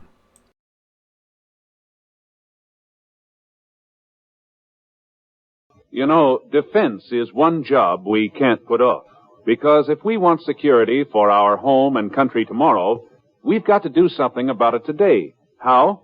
By investing in United States savings bonds. you'll get a return of $4 for every $3 you put in, and in less than 10 years. In addition, you can hold your bonds beyond maturity and earn further interest. 3% interest compounded semi-annually for as long as 10 additional years. Sign up today for freedom. Join the payroll savings plan or the bond-a-month plan. You'll feel more secure tomorrow if you buy United States savings bonds today. You know, Jack Benny was always able to get this great talent on his show, and then they would all get jumping off points to where they would do their own shows. Probably the best examples, of course, are Dennis Day, who had a day in the life of Dennis Day, Mel Blanc, who had his own career, and the Mel Blanc Show, and the heavy drinking band leader, Phil Harris and Alice Faye Show. That's what you're going to hear here. This episode of the program goes back 74 years to February 25th, 1951. Yep, he's going to get in trouble again.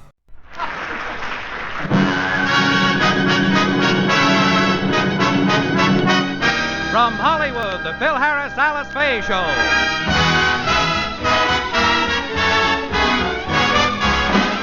For your enjoyment, here is the Phil Harris, Alice Faye Show, written by Ray Singer and Dick Chevrolet, with Elliott Lewis, Walter Tetley, Robert North, Janine Roos, Ann Whitfield, Walter Scharf and his music, yours truly, Bill Foreman, and starring Alice Faye and Phil Harris.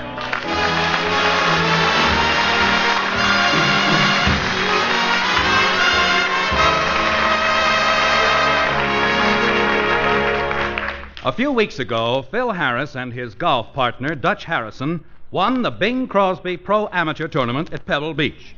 It's been quite some time since they won, but Phil hasn't let anybody forget about it. Right now, he's managed to trap his two innocent little children in the den. Well, girls, now that I got you cornered, I'm going to tell you how I won the Bing Crosby Golf Tournament. Come back here. Won't do you any good to run for the exits. I locked all the doors and swallowed the keys. Nah. Now, girls, pay attention while I tell you how I sunk that 60-foot putt on the 17th hole. Well, here we go again, Phyllis. We might as well sit down. This always takes hours. You mean I told you this story before? 11 times. Oh. Well, anyway, I'll show you how I teed off at the 17th hole. I took the club in my hands and Careful, I took a... Daddy. There's a vase in back of you. Please, I know what a... Vase? Well, la-di-da.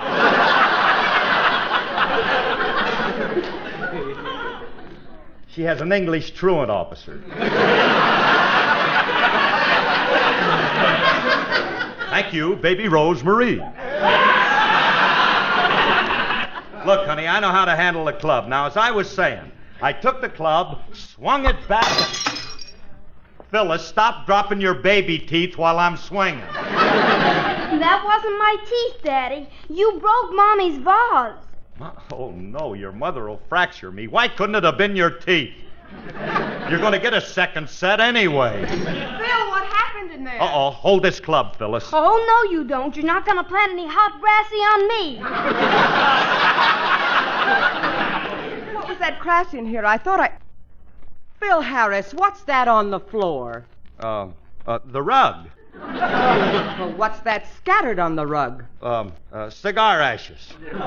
I told the kids not to smoke in the living room because... Stop it.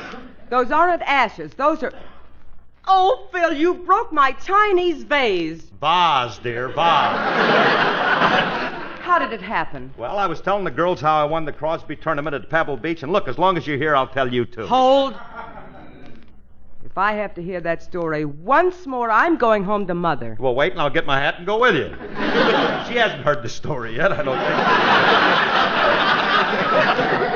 think. Neither of you, have you, Willie? Everybody's heard it. We don't want to hear it again.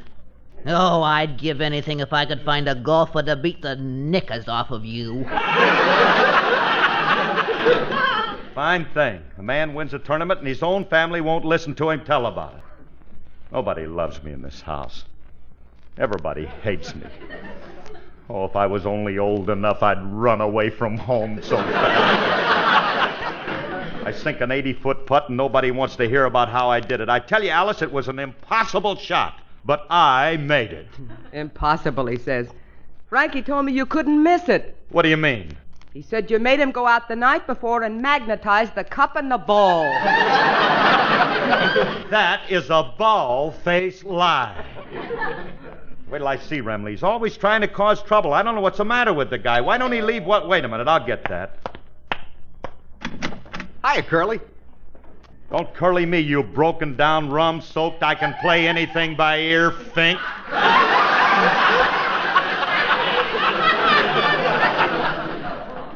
Glad to see me, huh? Yeah. Come in, you no-talent Eddie Peabody, you. What's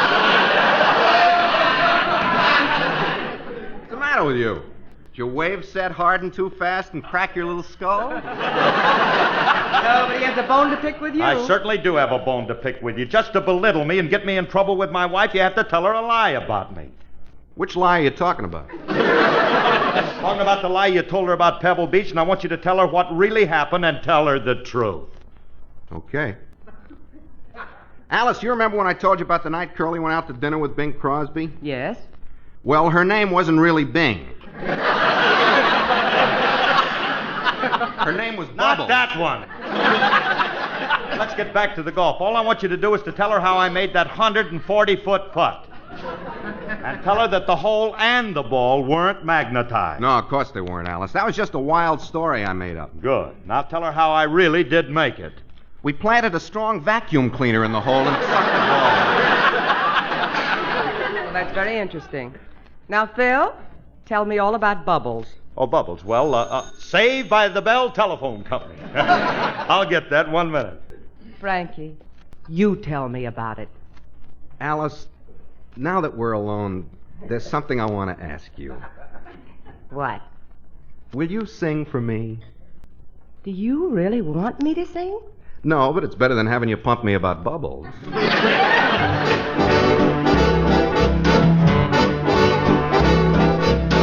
I hear singing and there's no one there. I smell blossoms and the trees are bare. All day long I seem to walk on air. I wonder why, I wonder why. I keep tossing in my sleep at night. And what's more, I've lost my appetite. Stars that used to twinkle in the skies are twinkling in my eyes. I wonder why. You don't need analyzing. It is not so surprising that you feel very strange but nice. Your heart goes pitter-patter. We know just what's the matter because we've been there once or twice. Lucky. Put your head on our shoulder. You need someone who's older. So true. Rub down with a velvet glove. That I'd love. There is nothing you can take to relieve that pleasant ache. You're not sick, you're just in love. You don't need analyzing. There's no it is not so surprising. I smell Very blossoms strange and but the nice. trees are bare. Your heart all day goes long I pitter-patter. seem to walk We know on just air. what's the I matter wonder why. because we've been there I once or wonder twice. why. I keep tossing in my sleep at night. And what's more, I've lost my appetite. There is Stars nothing that you used can to take twinkle to in the relieve skies that are pleasant twinkling in You're not my sick, eyes. you're just I in love. We're just in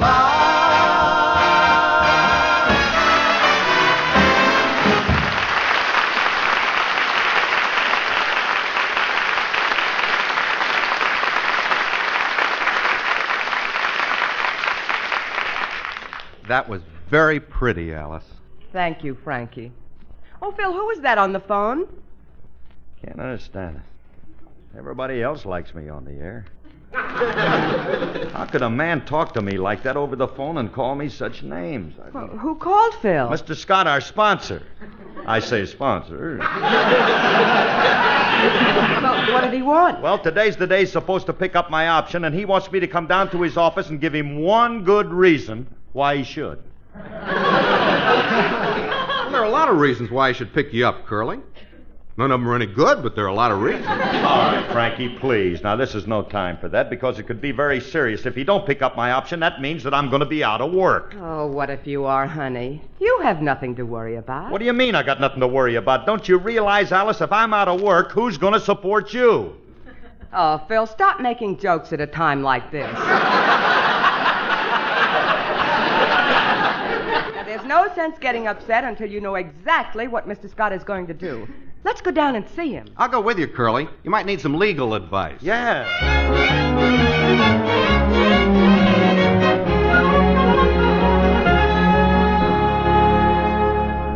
I'm sorry, Harris, but that's the way I feel about it. But, Mr. Scott, you can't do this to me. I've done a good job as a comedian on your show. I've told a lot of funny jokes. I'll admit I've done a straight line here and there, but you got to give the audience a chance to catch their breath. You just can't keep them laughing all the time.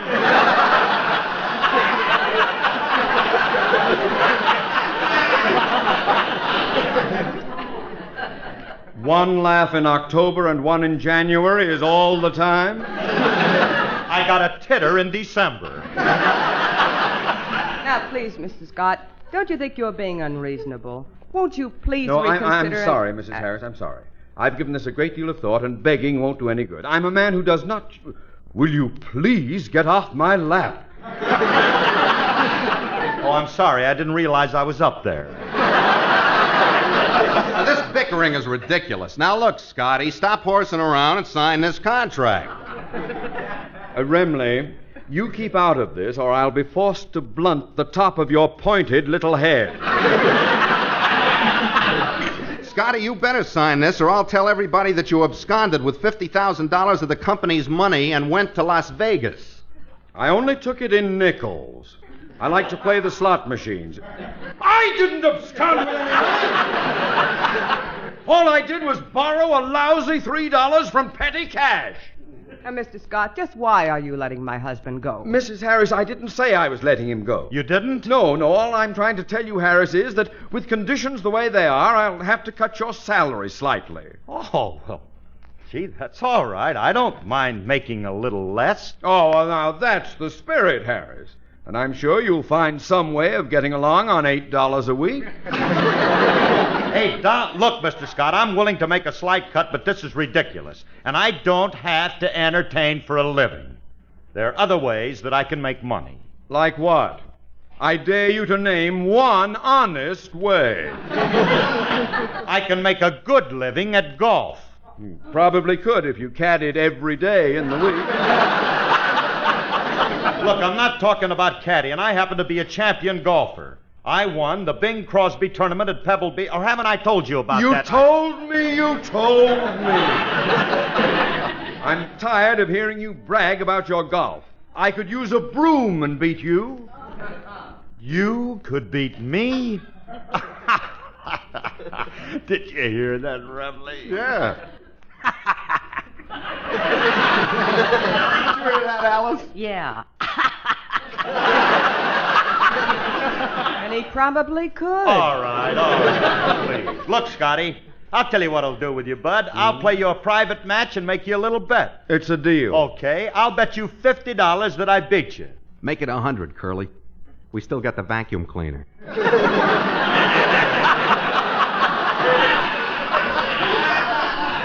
Keep quiet about that gimmick. We don't get that out until we play for the big stuff. Look, let it go. Look, I don't want to take advantage of that old man. He's going to be a cinch. You sure? I'm the champ, ain't I?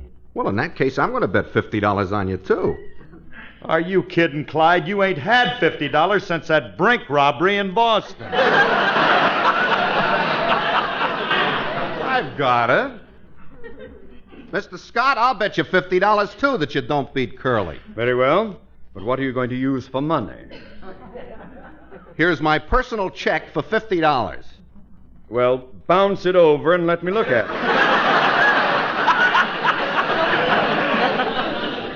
My check happens to be good. Let me see it. Hmm? First National Bank of Outer Mongolia? It's a subsidiary of the Himalaya Building and Loan Association. As you can see, the check is made out in your name. So I see.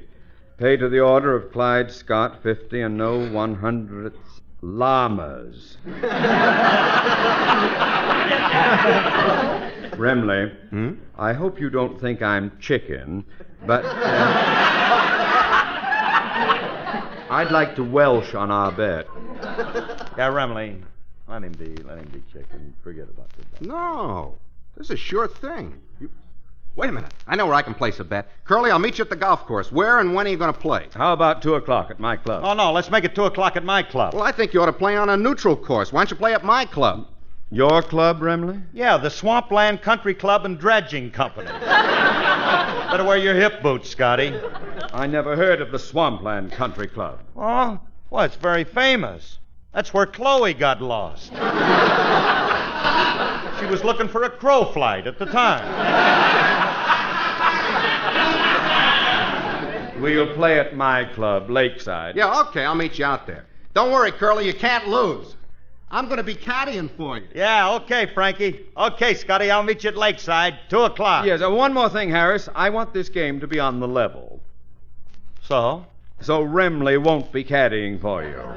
I'll get you a caddy. Get me a caddy. I'll see you later, Scotty. Say, Phil, do you think you'll win? Think I'll win. Honey, I can't lose. It'll be the easiest 50 I ever made. It'll be like doing the Southern Fried Boogie. What's that? What are you thinking? You better duck the trombone player standing in back of you.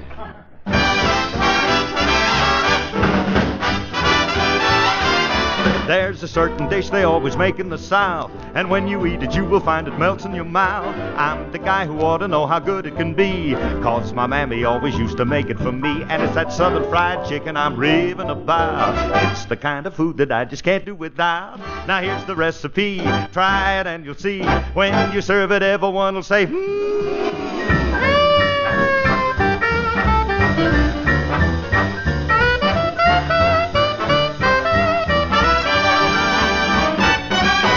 Call your butcher for the chicken, he'll do the rest. Tell him what you're cooking and he'll send you the best. Clean off all the feathers till there's nothing but skin. Cut it into pieces and you're set to begin making Southern fried chicken that's fit for a king. Pass another plate, well looky here, there's a wing. Here's the recipe, try it and you'll see. When you serve it, everyone will say,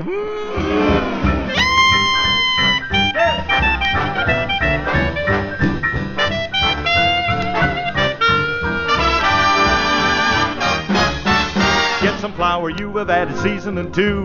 Roll the chicken in it and then here's what you do. Fry it all in deep fat until people appear. Well, they're sniffing and they're saying, what you cooking in here? They'll be glad when you show them that chick in the rough. Pass the plate again, son, I just can't get enough. Well, here's the recipe. Try it and you'll see. When you serve it, everyone will say,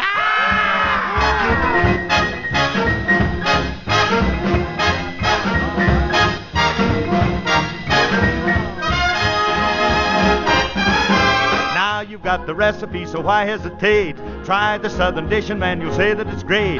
Serve it with potatoes, make them French fry, you know. Don't leave out the chicken, he's the star of the show, 'cause it's Southern fried chicken this recipe's for. Don't pass me the plate, son, I can't eat anymore. Well, maybe I'll have one more gizzard.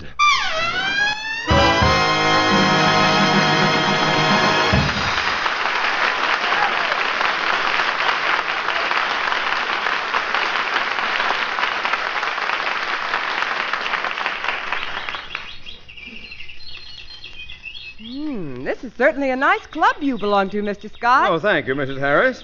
Say, Phil, you ought to join this club. Oh, they wouldn't let him in here. Why not? Why can't Phil join? They don't allow actors. Answer my question. Why can't Phil join? He's not All really... right, Alice, all right. You ready to be beaten, Scotty? When do we start? Let's get going. As soon as the caddy I hired for you gets here. Now then, Harris, about your handicap. Oh, in this game, forget about it. I don't need no handicap. I'm giving you one anyway. If you insist, okay. What is my handicap? I'm going to be your caddy. I'm dead. Mr. Scott, why did you hire Willie as my caddy? Do you realize that this little squirt will do everything he can to make me lose? Yeah.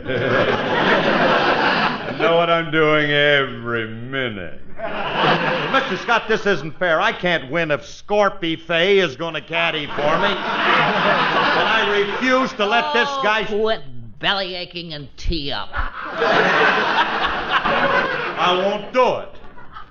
You're going to do everything you can to louse me up. Philip, how can you say that? After all, I'm your caddy, and it's my sworn duty to do everything in my power to help you win.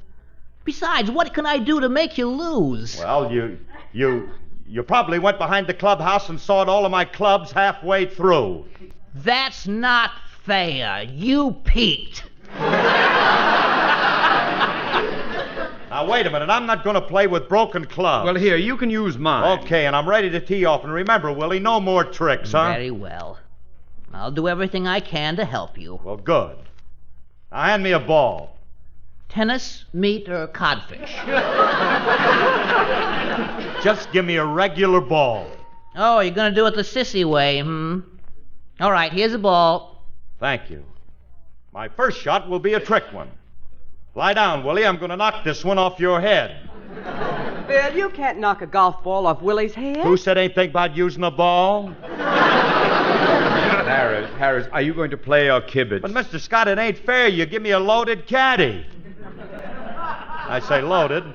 Now, beat it, will you, Willie? I don't want you around. Scotty, I hate to say this, but I think you're cheating. Who, me? I'll have you know I don't cheat. I play this game for the mere fun of it. Well, in that case, okay. Yes, now let's get on with the game. Now remember, Harris, if I win, you give me $50. And if you win, I hope you don't have too much trouble finding another job.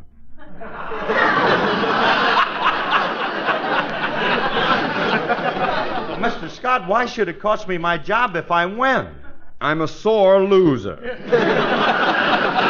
Golf means a lot to me. When I win, I feel good all over. But when I lose, I suddenly develop arthritis in my option signing hand. Catch on, kid? Yeah, I'm George now. I'm right on with you. Yeah, I got it now, Scotty. Excuse me a minute, Scotty. Look, Alice, did you hear that? If I want to keep my job, I got to throw this game. Now, what am I going to do? Throw the game. Radio jobs are scarce, and you don't televise well. Well, I got news for you. I'm not going to do it. I can get another job, and in the meantime, we can live on your money, and every time I say that, the blood drains out of her face. All right, look, Alice, I'm going to throw the game, but don't you ever tell anybody that I threw a game to keep my job. If that ever came out... Hey, Curly! I'm glad to see you haven't teed off yet. Where have you been, Remley? I went to see a guy and I placed a good-sized bet on you to win. Frankie, you shouldn't have done it because I got it. Well, look, don't ask me why, but I'm going to lose. You're going to lose? Yes, I'm going to lose. But don't worry, kid. I'll pay you back everything you bet on me. You will? Certainly. How much do you bet? $3 million.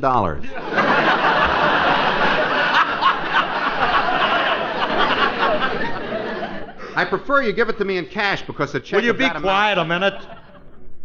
Now, I'm going to lose the game. Curly, you won't lose this game. How do you know I won't? Because I hired the scorekeeper. Oh, no. If you hired the scorekeeper, he must be crooked. Maybe I am, but you can't prove it. Grover! You're the scorekeeper? At your service, Bright Eyes, and with me keeping score, you gotta win. But, Grogan, you can't keep score. You don't know nothing about golf. I don't know nothing about golf. Me, who for 20 years was the pro at the Leavenworth Country Club.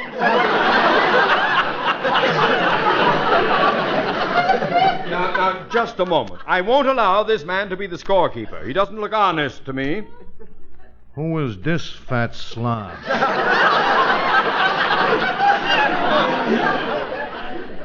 He is my opponent. This is Mr. Scott, Grogan. This is my boss. Glad to meet you, Scotty, and it's too bad you lost. What do you mean I lost? We haven't started to play yet. You don't argue with me. According to the scorecard, Harris won the game. What scorecard? The one I filled out after I placed 10,000 on Harris to win. Grogan, don't tell me that you bet 10,000 on me to win. Well, sure, certainly. I got it spread out all over the country. I bet $2,000 in Los Angeles, 1 in St. Louis, 2 in Chicago, 2 in Philadelphia, and 3 in New York. Nothing in Boston? No, I've been banned in Boston. Look, Grogan, you shouldn't have bet on me because I'm going to lose. Ho, ho, ho, he's going to lose, he says. Harris, jokes like that make my Tringer figure itch. Tringer finger?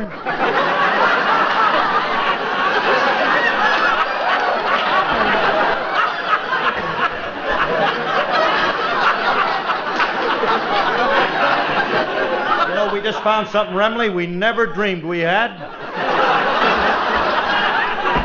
Just where is that located, Mr. Are you threatening me with your Tringer finger?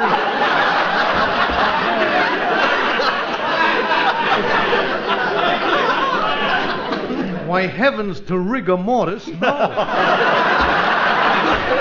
Say, Scotty, maybe we ought to call this game off, huh? Yeah, that's okay with me. Well, it ain't okay with me.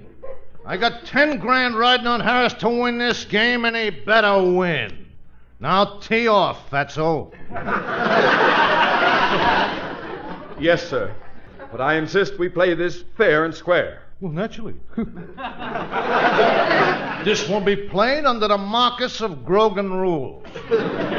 Now I'll put this ball down and you tee off. No, wait a minute, Grogan. I'm supposed to tee off first. Don't touch that ball, Harris. Why not? It's got enough nitroglycerin in it to blow you back to doo-wah-diddy.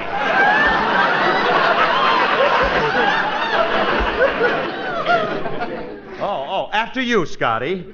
And when you hit the ball by... No.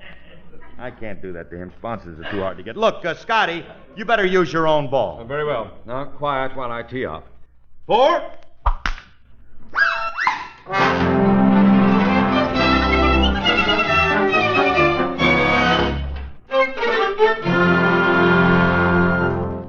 Oh, Phil, I couldn't wait for you to get back. Who won the game? Well, we don't know yet, honey. Grogan's adding up the score now, but it was very close. Close? I beat the pants off you, Harris. Grogan, read the final score. Yeah, okay. Here are the official figures. Scott, 18 holes, 78 strokes. Harris, 18 holes, 16 strokes.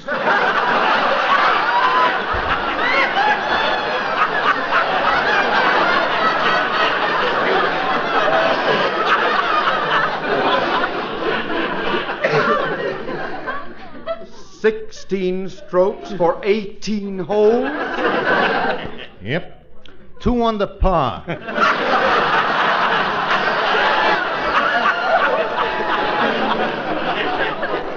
Oh, yeah, you played a great game, Harris. Oh, if I'd have been using my Tringer finger, I'd have done it before.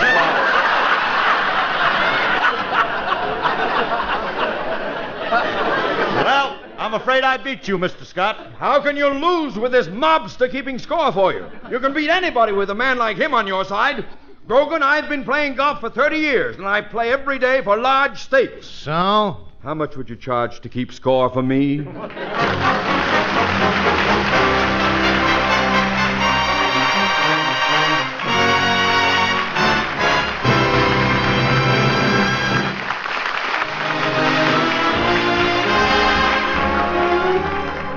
Folks, this is Phil again with a very important message.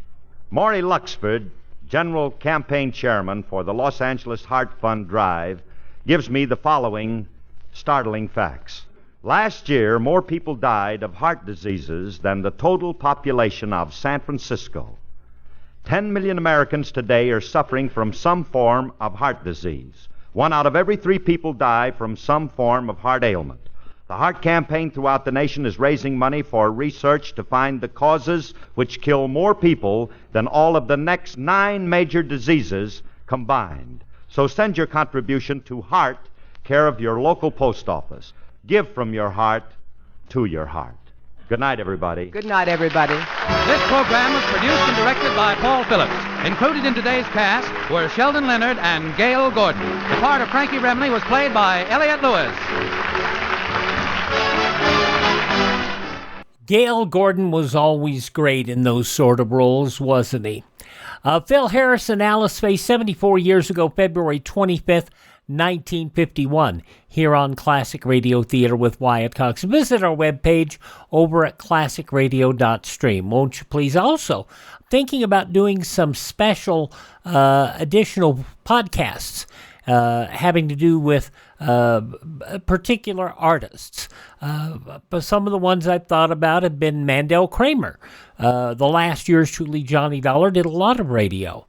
Also, how about our good friend Doc Adams, who the indestructible Mike Matter and so many other things.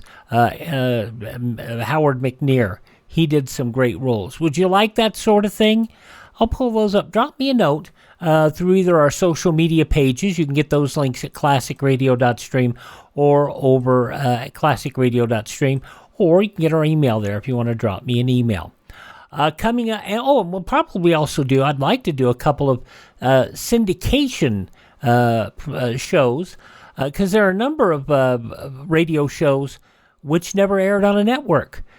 Some great shows like the Black Museum, and some of those. So let me know if that interests you. Classicradio.stream. All right, coming up next, we're going to go back to World War II.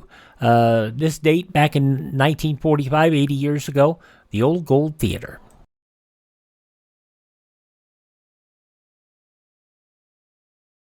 Ladies, there's still a shortage of fats to make soap. So save and sell every pound of used kitchen fats. And remember, you get more money for used fat today, so keep saving it and keep selling it. Waste fat makes soap. So don't waste fat. Fill a tin and turn it in. Ladies and gentlemen, may I call a spade and stop being an entertainer? When this war came, our soldiers left their homes to defend yours. You stayed comfortably in your own home during the war with a roof over your head. They lived in foxholes, if they lived. Now, these veterans can't find homes to live in. Remember, if it weren't for them leaving their homes to protect yours, you might not have yours right now. So give them a break, will you? Good night. Now the Old Gold Comedy Theater. This episode goes back to the last year of World War II, February 25th, 1945, 80 years ago today. Dick Haymes starring in You Can't Ration Love.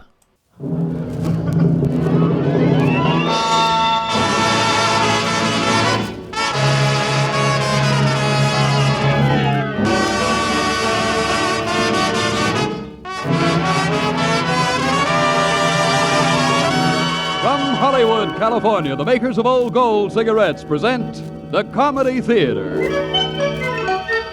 The only radio program that brings you every week the greatest stars in the greatest comedies. Tonight's musical comedy, the radio version of the Paramount Picture success, You Can't Ration Love, starring Dick Haymes and Betty Rhodes. And here is the director of the Old Gold Comedy Theater, Mr. Harold Lloyd.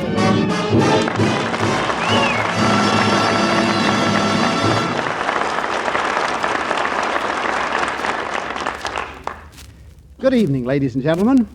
An interesting letter from a listener, and I quote, "Dear Mr. Lloyd, I'm not a grumbler, and I can prove it.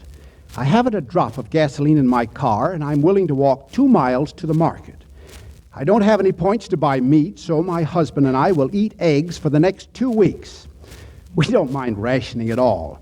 My only concern is the rumor that the senators in Washington are considering a bill to ration love. Don't let them do it, Mr. Lloyd. That's asking for too much." Unquote. Madam, you're in capable hands. I introduce you to a great star who is going to fight your battle in You Can't Ration Love, Dick Haymes.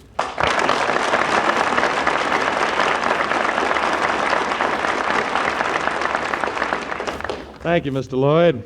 Dick, I understand that you're being co-starred with Betty Grable in the 20th Century Fox Technicolor production, Billy Rose's Diamond Horseshoe. That's right. And Dick, I understand that you do a lot of scenes there where you kiss Grable. That's right. Well, what about Harry James? Oh, I'm sorry, but he's not my type.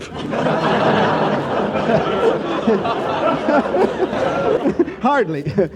Dick, you know that you play a college man in our show tonight. Mm-hmm. And there's a very lovely co-ed who's going to play opposite you. Oh? I'm referring to the little girl who played the lead in the picture, You Can't Ration Love, and is the first lady of television, Betty Rose.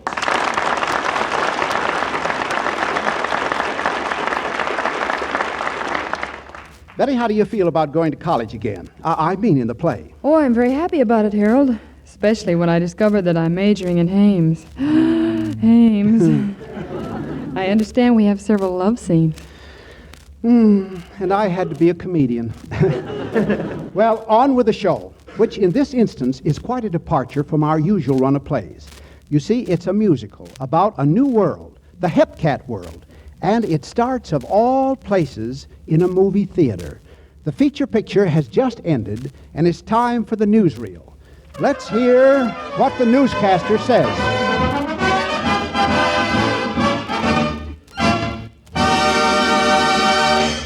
Hold on to your seats, ladies and gentlemen.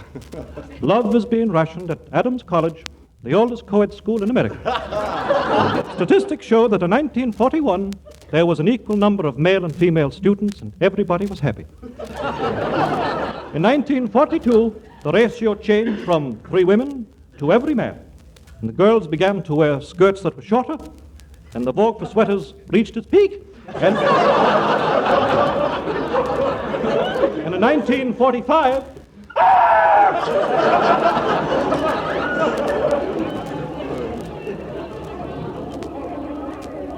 Did you hear a man's voice in that crowd?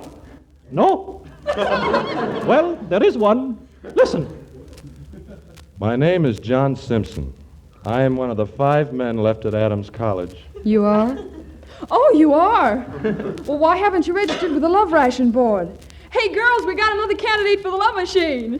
Do you need a machine now? Well, you see, it's just a gadget that registers your point value. Bubbles here kisses you, and the love pressure gauge records how many ration points you're worth. The higher it goes, the more points you're worth. 15 points is normal. But you can't ration love. Oh, no? Well, listen, small, weak, and droopy, you're now listed as a commodity shortage. Ooh. With a triple X priority. Well, what's the X for? Exceptional. All right, now step on the machine, and here we go.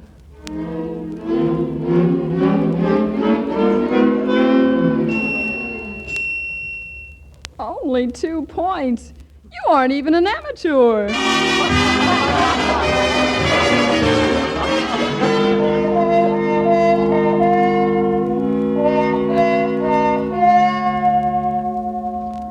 Well, Bubbles, here it's a week since love rationing started, and already I'm out of points. Well, Nat, you've been dating that beautiful hunk of man Pete Jordan all week, and honey, he takes a lot of points. Now you take 2 points, Simpson. They ought to call him 3 Point Simpson. His head comes to a point, too. I think he's cute, in a gruesome sort of way. You do? Well, now look, give me 3 reasons. Well, the first is he's a man. Yeah, go ahead. Well, the other 2 reasons don't count. Say, you know, that gives me an idea. If I can remodel that 2-point character into, say, a 25-point item and then farm him out to the other girls, I can make 23 points profit per date. Then I can own Pete Jordan. But that's black marketing. Oh, well, excuse me, I've a high priority down at Lilac Lane. Who's a lucky fella, huh? Any fellow I can find. Say, Lilac Lane. Bubbles, you're a genius. Just the place to build up that 2-point Simpson into a 25-point number.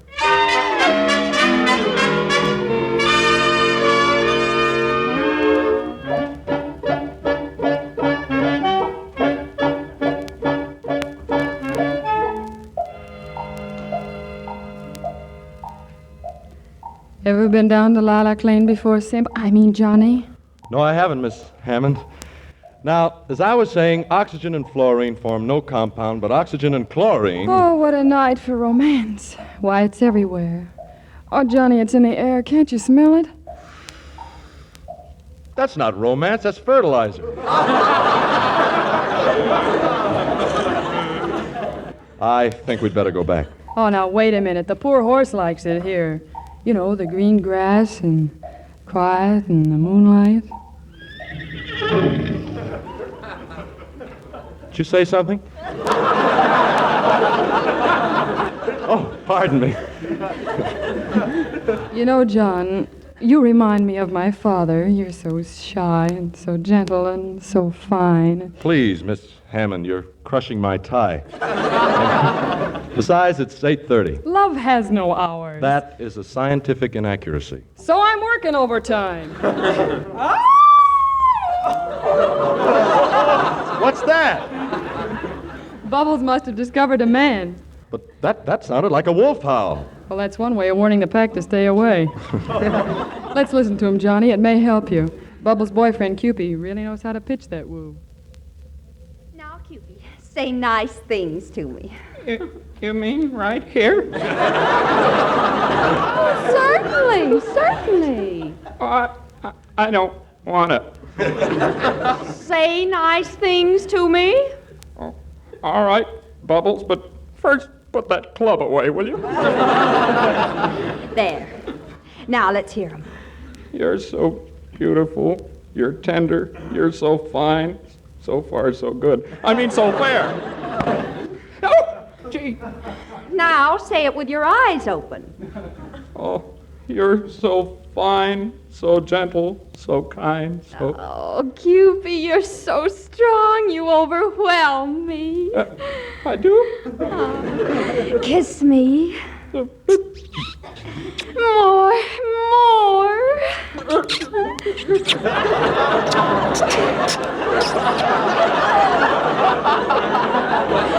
Oh, you beast, you. More. Honey, you're holding me so tight I can hardly move my arms. Oh, how can you say that, you brute, you? Oh, why is it that some girls get all the romantic fellas? Now you take Betty. Her boyfriend is so fierce, so wonderful, so soft, so romantic, and so virile. Said I was virile. Well, you are, Johnny. Tell me about yourself. I know so little about you. Well, I come from a long line of professors. I tutor in Greek mythology and in trigonometry. My, but you've lived. And we have so little time to discover each other, Johnny. Yes, it is getting late, isn't it? Johnny, do you always go to bed at 9 o'clock? No. Sometimes I go to bed at 9:15. Well, in that case, Johnny, I'd better sing you a lullaby.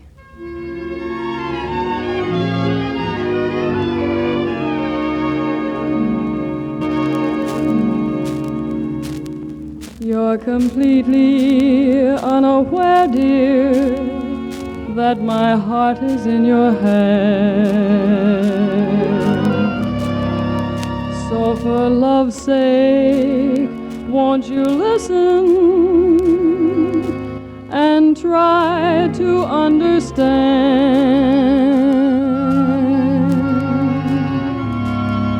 I dream of you more than you dream I do. How can I prove to you this love is real?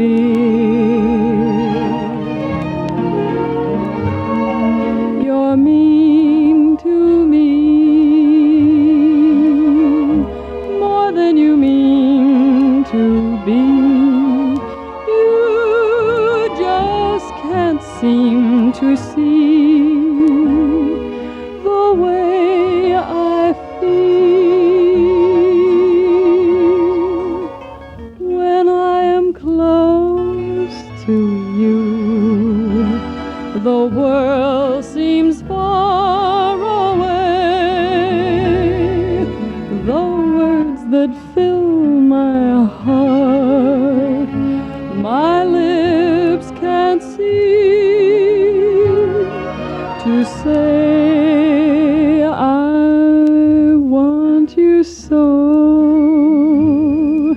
more than you ever know, more than you dream I do.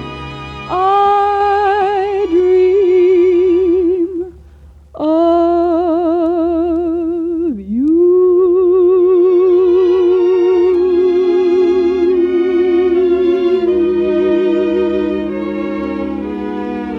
Oh, Betty, that was awful pretty.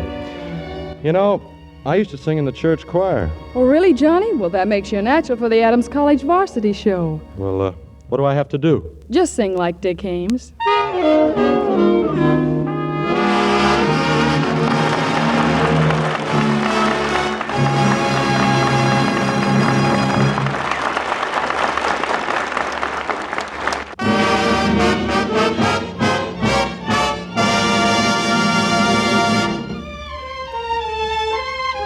And now back to Harold Lloyd and tonight's Old Gold Comedy Theater presentation, You Can't Ration Love, starring Dick Haymes and Betty Rhodes. All right, Mr. Lloyd. Kaiser builds ships, Douglas builds planes, and Betty is building a high-point groove character out of a low-point square. According to the jargon of the Hepcats, it means she's making a glamour boy out of 2-Point Simpson. Thus far, she has sold him the idea of wearing a zoot suit with a replete. The scholarly Simpson is completely bewildered as Betty continues her campaign to make him a 30-point man.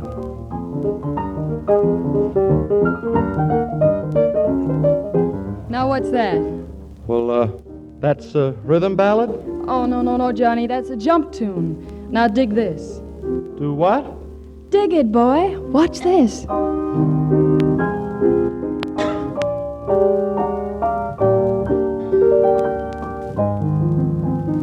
That's, top pop. That's the kind that the slick chicks like. Right, man. Now you're gated up. Gated up? Yeah, that means you know the score. You're hip. You're now a full-fledged groove character. Well, then send me solid with that last lesson, The Art of Lovemaking, huh? Hey, Johnny Simpson, I never taught you that. Where did you learn that? Well, I've been studying nights.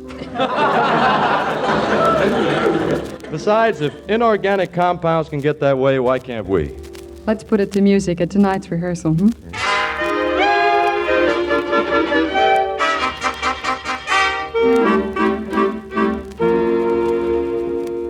Gee, Bubbles, look out front. Yeah, the whole female population of Adams is out for tonight's rehearsal. I'm a great press agent, and I love to be pressed. Yes, and they've all got that hungry look. After what I told them, they'll eat 2-Point Simpson up. Do you know what he's selling on the black market? He's selling for 5 points more than beautiful hunk of man Jordan. Bubbles, you gotta go out and tell the girls he's off the market. Oh, I've sold too much stock to tell those she-wolves that. Well, you've enough points to start your own OPA. Well, he's off the market. It's final. Give him back their ration points. Oh, I get it. You're in love with him yourself. Well, what if I am? All right, but I'm going to need police protection. Hello, chicken. What's kicking? Oh. Hiya, Gator. See you later. Hi, Bub. Feeling groovy tonight? Well, aren't you the solid cinder? Reet. Icky. Gee, it's wonderful. No one talks English anymore. Well, look out front. The co-eds in wolves' clothing are awaiting your performance. Betty, I want you to know how I feel about a lot of things. Since you took me in hand... Well, Johnny, it's all right. Oh, no, I owe you an awful lot. I don't know why you've been doing all this for me. Oh, that sounds like my cue, Jackson. Well, you're really solid, Simpson. Go on out and send them.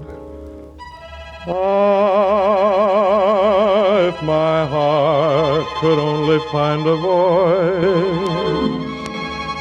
Ah, me, if my heart could only find a voice. She'd hear something new and thrilling, would she but bestow a willing ear.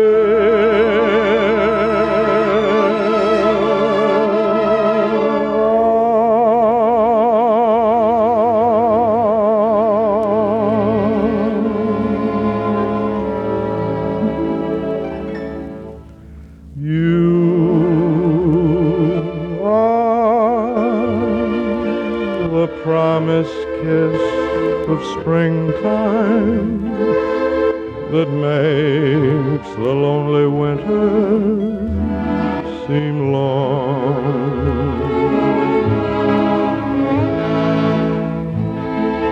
You are the breathless hush of evening that trembles on the brink of a lovely song.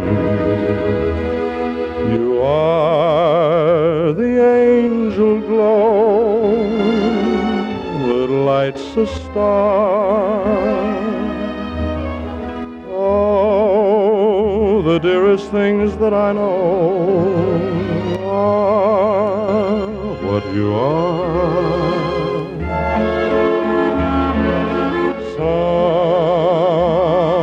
Someday my happy arms will hold you, and someday I'll know that moment divine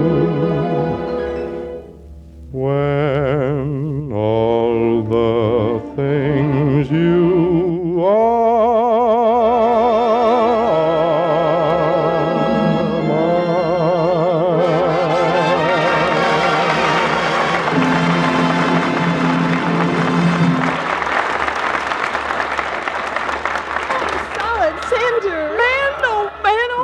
Oh, heavenly music. Johnny, oh me, oh my. Give me.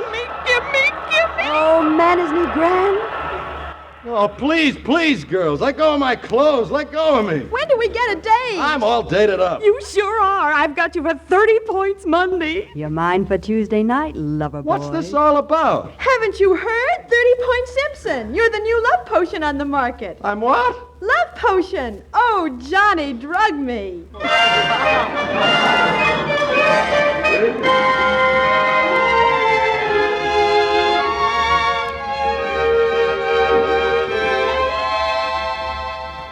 I'm sorry, Johnny. Believe me, I am. So, I'm the square you've built into a groove character, huh?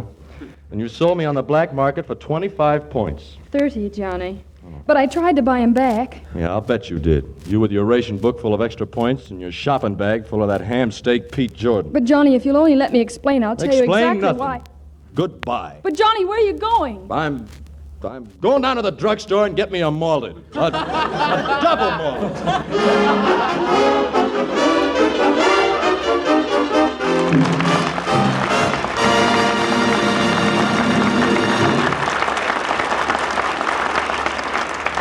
Oh, Harold. Yes? You look a little tired. Well, this radio business is pretty exacting. Rehearsals at all hours of the day. Matter of fact, I was at the studio this morning at 7 a.m. But that's not so bad, Harold. Just imagine yourself this morning, right out of bed. You've got to get to work bright and early, and you're in an awful rush. Oh, but just suppose your shoelaces are tied up in big knots, and you can't untie them to save your life. Well, listen, friend, don't go to work in your stockings.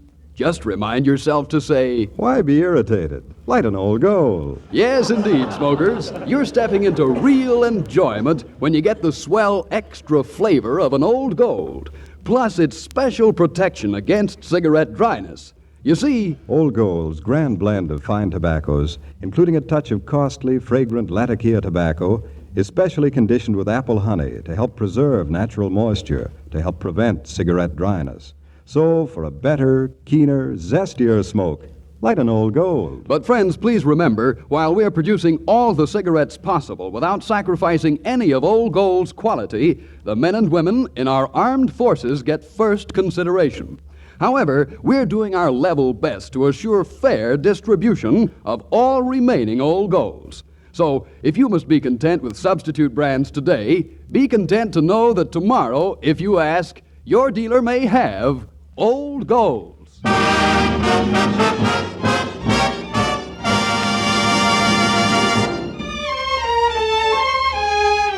And now to Act 3 of You Can't Ration Love, starring Dick Haymes and Betty Rhodes. All right, Mr. Lloyd. My advice to any senator who will listen is you can't ration love. Ask Betty. She's an authority. The career of 2 Point Simpson has skyrocketed. His last black market quotation was 70 points, with plenty of takers, and the end isn't in sight. Heavenly Simpson, as he is now called, has become a recluse and dares not venture out after dark. He even wears dark glasses and a false beard to disguise himself. He hates women, and particularly Betty. Well, I warned you, Betty, that falling in love is no joke, especially if you've fallen as many times as I wish I had. Gee, Bubbles, I've just got to see Johnny, but I can't get near him long enough to explain. Oh, you've fallen for that goon boy, haven't you? Well, just leave it to Mother. What's cooking, Bubbles? You know that scene in the last act of the show where Johnny sings to you? Mm-hmm. Well, in the marriage scene, in the grand finale, why don't I get a real judge to play the part and marry both of you on stage? Can I go with you on the honeymoon? Hey, wait a minute. What about a marriage license? Well, in this state, only one person needs to apply. Yeah, but what happens to the actor who plays the role of the judge? Ah, leave him to me. I'll take care of him. But what are you going to get? Where are you going to get a real judge? It so happens that I know a judge who was once a character actor at Paramount. So? Well, he married so many people in pictures that he decided to go into the business for himself.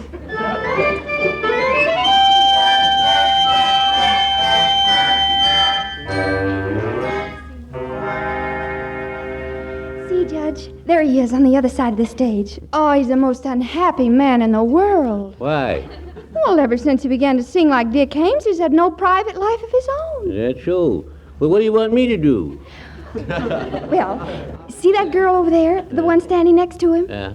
Well, she's very much in love with him, and he's very much in love with her, but they're both very stubborn people. Yes. Well, I'm not in the habit of marrying stubborn people. Oh, but they should get married. They'll be very happy once they do. That ain't the way I heard it. Well, now, what do you want me to do again? Well, you gotta marry them fast during the mock wedding ceremony and the grand finale. And this is it. Oh, you mean on stage? Yes. Oh, you're not afraid, are you? Oh, say, it's a good thing I've got my union card. Paid up, too.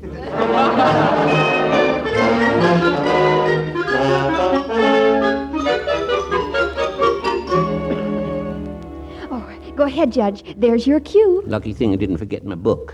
See, she's a pretty nice-looking gal. Not a bad-looking boy, either. All right, hold hands. That's it. Now, young man, you take this woman to be your lawfully wedded wife? What are you doing on this stage? Came to marry you. Go on, Judge. That's a great start. Now, young man, do you take this woman to be your lawful wedded wife?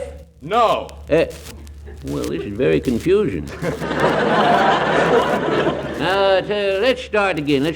Here. Young lady, do you take this young man here to be your lawfully wedded husband? Yes.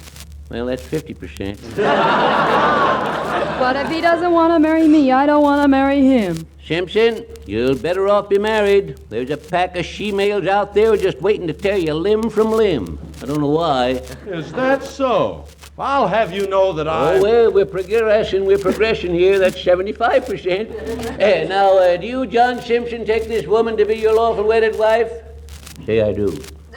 Now, look, I don't like you. You don't have to. You ain't me marrying me. I wouldn't marry you. You're too skinny. Now, wait a minute, Judge. You're talking about the man I love. This has turned into a spite campaign. You really hate me, Simpson? I do. There, you said it. And do you, Betty Hammond, take this man to be your lawful wedded husband, for better or for worse? I'll take him just as he is, Judge. And you can have him. I now pronounce you man and wife. Gosh, I'm a married man. And Johnny, I wouldn't sell you for 100 points. You are the angel glow that lights the star. The dearest things I know are what you are.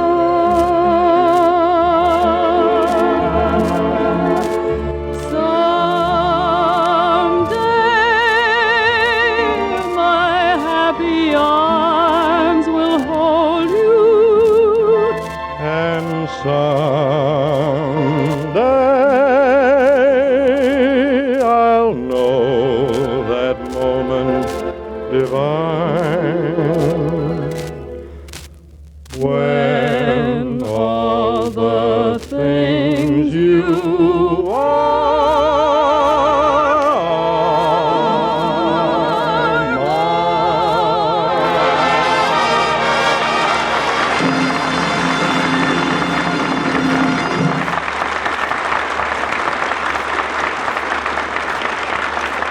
Now, this is Harold Lloyd, Dick Haymes, and Betty Rhodes saying good night to you for Old Gold. And I hope that you'll be with us again next Sunday when the Old Gold Comedy Theater presents Burgess Meredith and Paulette Goddard in Standing Room Only. See you then.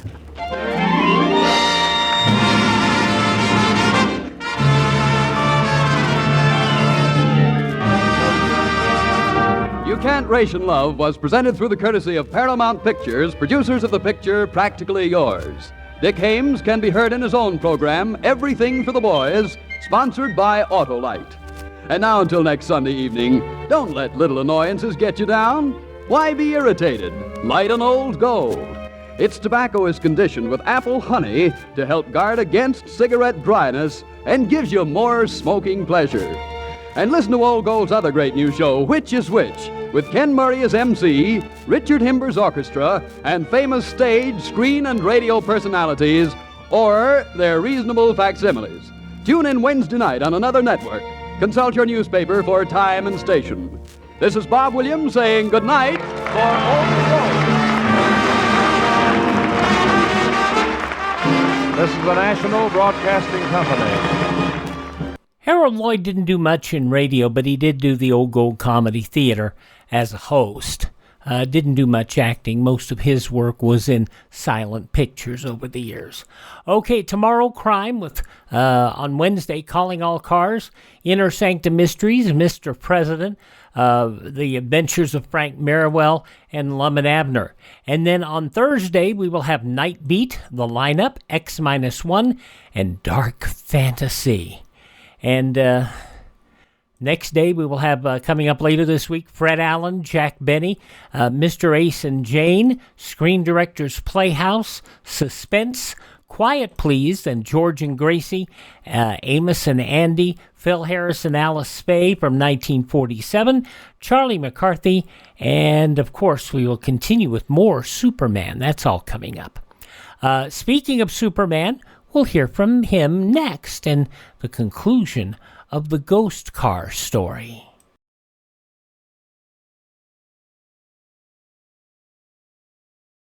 If your daily routine never varies, chances are you're heading for a great big case of monotony. Everybody needs a break once in a while, and sometimes a vacation just once or twice a year isn't enough. But a break once a week would more than fill the bill. What could you do with that leisure time? Here's the answer to that. You can vary your routine with a fascinating and vital pursuit, spotting planes for America's Ground Observer Corps.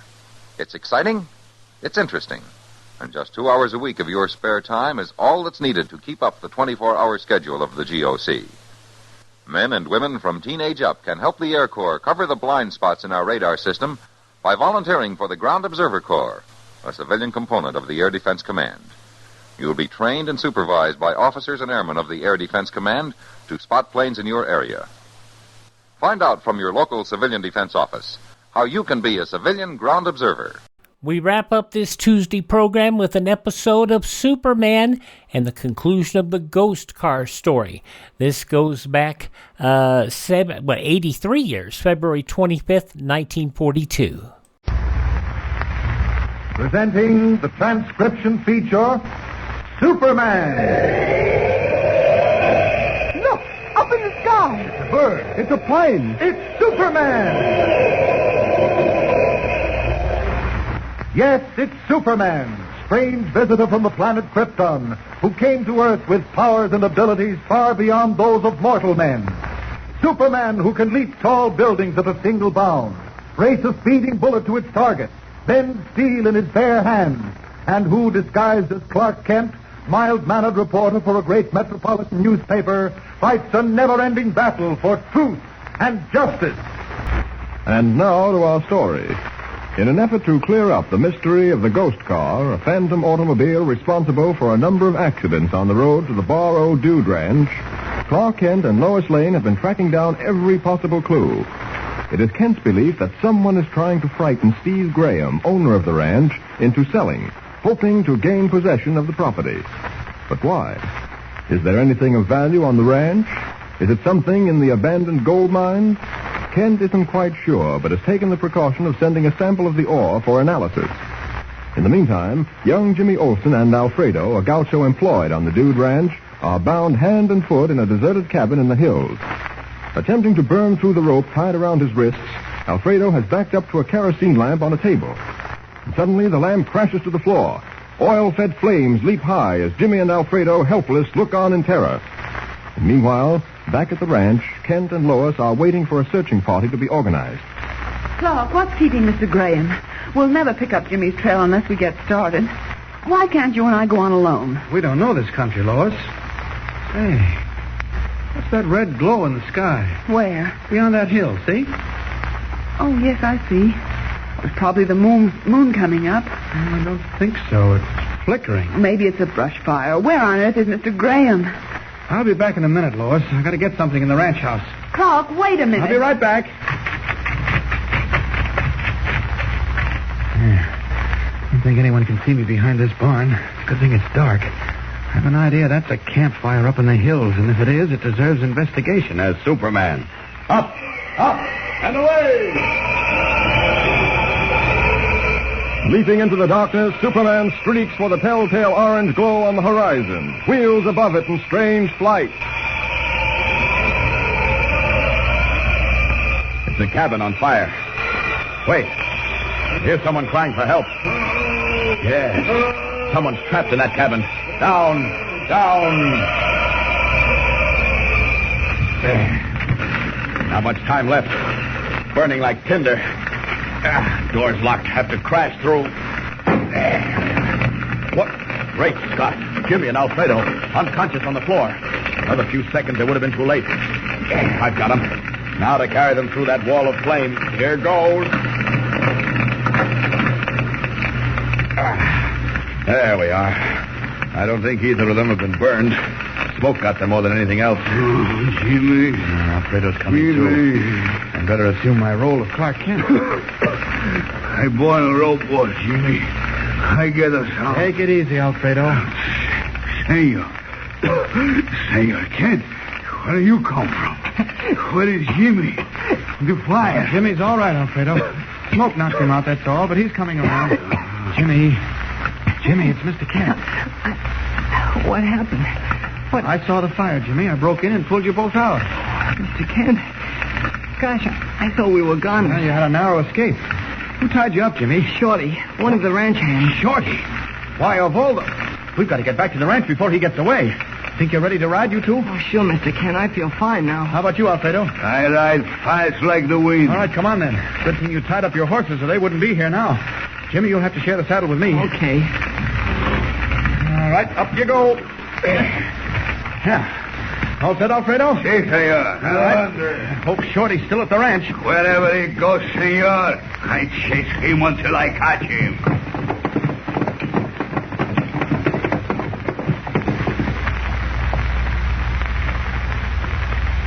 Yes, Mr. Graham, it was Shorty who locked Jimmy and the gaucho in the burning cabin. Well, no wonder he cleared out so fast. But don't worry, the state police will get him. Well, then, I guess our job here is finished, and we can get on back to Metropolis. Mr. Kent, I'll never be able to thank you for what you've done. Oh, not at all. Glad to be of service. And now, if we hurry, we can just make the last train out. May I borrow a car to drive to town, Mr. Graham? One of your men could pick it up in the morning. Oh, let me drive you down, Kent. Thanks, Blaine, but I don't want to trouble you. I can manage. Well, if you insist, my car's right here. You're welcome to use it. Thanks. All right, come on, Lois and Jimmy. Okay. In you go. There we are. That's it. Bye, everybody. Goodbye. Many thanks, Mr. Kent. Mr. Graham. Come back and pay us a visit soon, all of you. All right, thanks. Bye.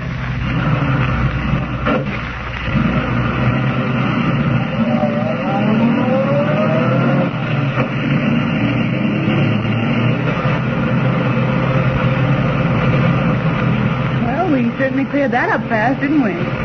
Did we, Lois? No, you can't say that I didn't help. Oh, of course you did, Lois. But we haven't quite solved the mystery yet. What do you mean? I mean that Shorty was only a tool, an accomplice of the man behind the ghost car. Who that man is, the brains, we still don't know. Well, if the mystery of the borrow isn't solved, why did you tell everyone at the ranch that it was? Yeah, and why are we going back to town then, Mr. Kent? We're setting a trap. A trap? What kind of a trap? As soon as we get into town, I'm going to phone the ranch. Tell them I've just met a wealthy man from the city who's on his way up to the borrow. Let's call him, well, Orville Winston. He wants to buy the ranch. I'll say I'm turning over Graham's car to Winston so he can drive up himself. And what's behind all this flim flam? Very simple. Everyone at the ranch will hear about this new buyer, this Mr. Winston, and the man, the real man behind the accidents, will hear about it too. Naturally, he still wants to get the borrow for himself, and when he hears the prospective buyer is on the way up, he'll try to frighten him away. But how? He'll arrange for our mythical Mr. Winston to meet the ghost car on his way up to the borrow. Mr. Winston, who doesn't exist, will meet a car that doesn't exist. Are you joking, Clark? No, not at all. I will be Mr. Winston, the would-be buyer of the borrow, and I'll be driving Graham's car back to the ranch. Then, when I see the ghost car heading at me, instead of turning off, I'll keep right on riding, straight at it. Don't be a fool, Clark. It's awfully dangerous, Mr. Kent. No, don't you worry. After all, we all know there can't be ghost cars. If this doesn't work, nothing will.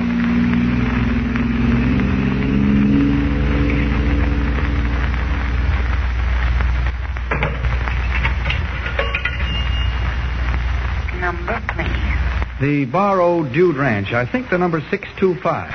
1 moment, please. Barrow Ranch. Oh, hello. This is Clark Kent. Oh, yes, Mr. Kent. This is Blaine speaking. Oh, hello, Blaine. Didn't run into any trouble, did you? Oh, no. I'm calling from the station. There's a man down here who wants to get to the ranch. His name is Orville Winston. Oh.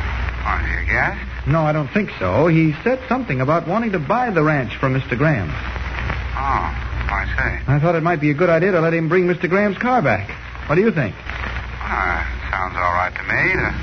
Does he drive? Yes, and it'll save you a trip in the morning. Oh, sounds like a good idea. I'll tell Mr. Graham. Well, thanks very much, Blaine. Goodbye. Bye, Mr. Kent. Well? Lois, you and Jimmy wait here. I've no time to lose. Clark, where are you going? I know. He's going out to meet the ghost. Oh, no, Clark. Clark! No, Clark!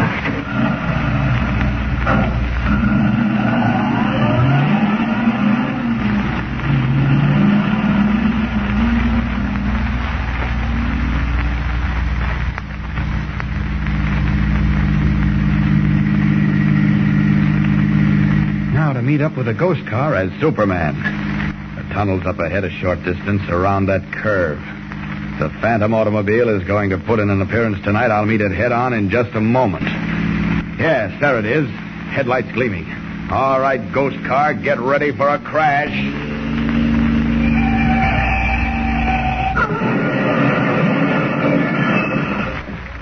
Someone's running across the top of the tunnel. You're not getting away this time, mister. Up. Who are you? Get out of here. Oh, yes? There. I guess that'll take care of... Blaine. Well, so you're the man behind the ghost car, eh? Well, now to pick up Lois and Jimmy and haul this crook back to the ranch. But I don't understand, Mr. It was all very simple, Mr. Graham. Blaine here lowered a mirror in front of the entrance to the tunnel. Naturally, when a car came along, its own headlights were reflected in the mirror, forcing the drivers off the road for fear of crashing. All Blaine had to do was raise the mirror and carry it into the woods. Is that true, Blaine? I'm not talking. He doesn't have to. The sheriff will find the remains of the mirror on the road. Why did you do it, Blaine? Why? I told you I'm not talking. Obviously, he wanted the ranch, Mr. Graham. Yeah, but why? It has no particular value. I wonder. In fact, I sent a sample of ore from your abandoned gold mine to a mineralogist in the city. I have a feeling that mine isn't as worthless as you seem to think. Oh, that reminds me, Kent. The telegraph office phoned a message for you a few minutes after you left. I wrote it down on this slip of paper. Oh, thanks. Well, I thought so. This message supplies Mr. Blaine's motive. Listen. Sample submitted rich in bauxite. Bauxite? What's that? I know. It's the stuff they use to make aluminum. That's right, Jimmy. Mr. Graham, that abandoned mine is worth a fortune. You know how the government needs aluminum today. It's more precious than gold. You mean that old mine is going to help build planes? fighting plane? That's exactly what I mean. Kent, I don't know how to thank you. I'm too old to give active service to my country. But you presented me with an opportunity to really lend a hand. Oh, don't thank me. Just get to work and put that mine in operation as fast as you can. While our ghost friend Blaine is thinking it over in prison, you can be joining in the fight for democracy. And so another baffling mystery is solved through the cleverness of Clark Kent and the prowess of Superman. But unknown to either Kent, Lois, or Jimmy, all is not well back in Metropolis. At this very moment, Editor Perry White is frantically putting through a long-distance call, summoning Kent back. What has happened? Tune in and follow the new and thrilling story with Superman. Don't forget, tune in again for the next thrilling episode with Superman. Look, up in the sky. A bird. It's a plane. It's Superman. Of course, tying it into the war effort, 83 years ago, February 25th, 1942, Superman, here on Classic Radio Theater with Wyatt Cox. Join us tomorrow for Calling All Cars, Inner Sanctum Mysteries, Mr. President, The Adventures of Frank Merriwell, and Lum and Abner. We'll see you tomorrow. Have a great Tuesday. For more Classic Radio Theater, I'm Wyatt Cox.